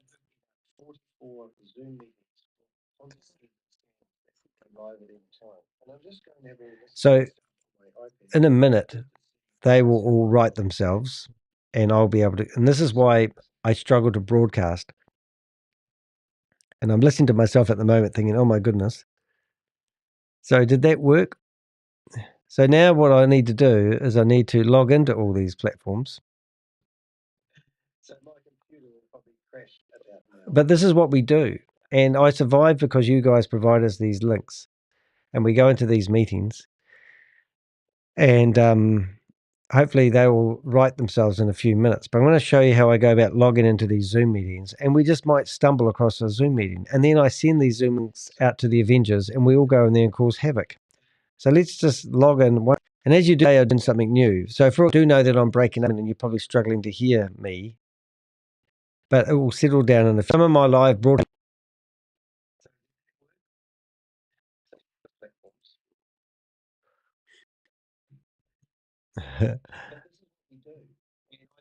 Because you guys provide us these links. and we go into these meetings. And hopefully they will write themselves in a few minutes. But I want to show you how I go about logging into these Zoom meetings. So we're starting to calm down a bit more now. Everything will be a bit smoother. So let's just log in. And as you do, I'll do something new. So now I have over 80 to 100 links that I can go into. Oh, so in a minute we'll be a lot smoother. But let's see if we can stumble across a Zoom meeting just to finish off today's meeting. And then I'm going to show you how I managed to monetize what I'm doing. And then, alrighty. So this is an empty meeting. There we go. So now I'm going to go through and finish signing into all these. Trades technology update. Now I have over 80 to 100 links that I can go into. Sit on the computer totally. If you're a keyboard area, if you want to use short, join from a browser. If you get kicked out of the meeting, you can enter your cache and rejoin the meeting. If you're using the software, you will need to wait 24 hours or until they restart the meeting. So do that. Uninstall the software from your computer unless you want to be on a Zoom meeting and do a. You don't actually have to uninstall the software, but it's. I know I'm still going, Susie, but I'm just showing people why we go into how we go into these Zoom meetings and the like more than anything. And I'm going to show you a website that Helen's been working on. And I'm going to bring that up in a second as well. But in the meantime, something is actually happening. Excuse me, a bit of a cough. Right. Continue.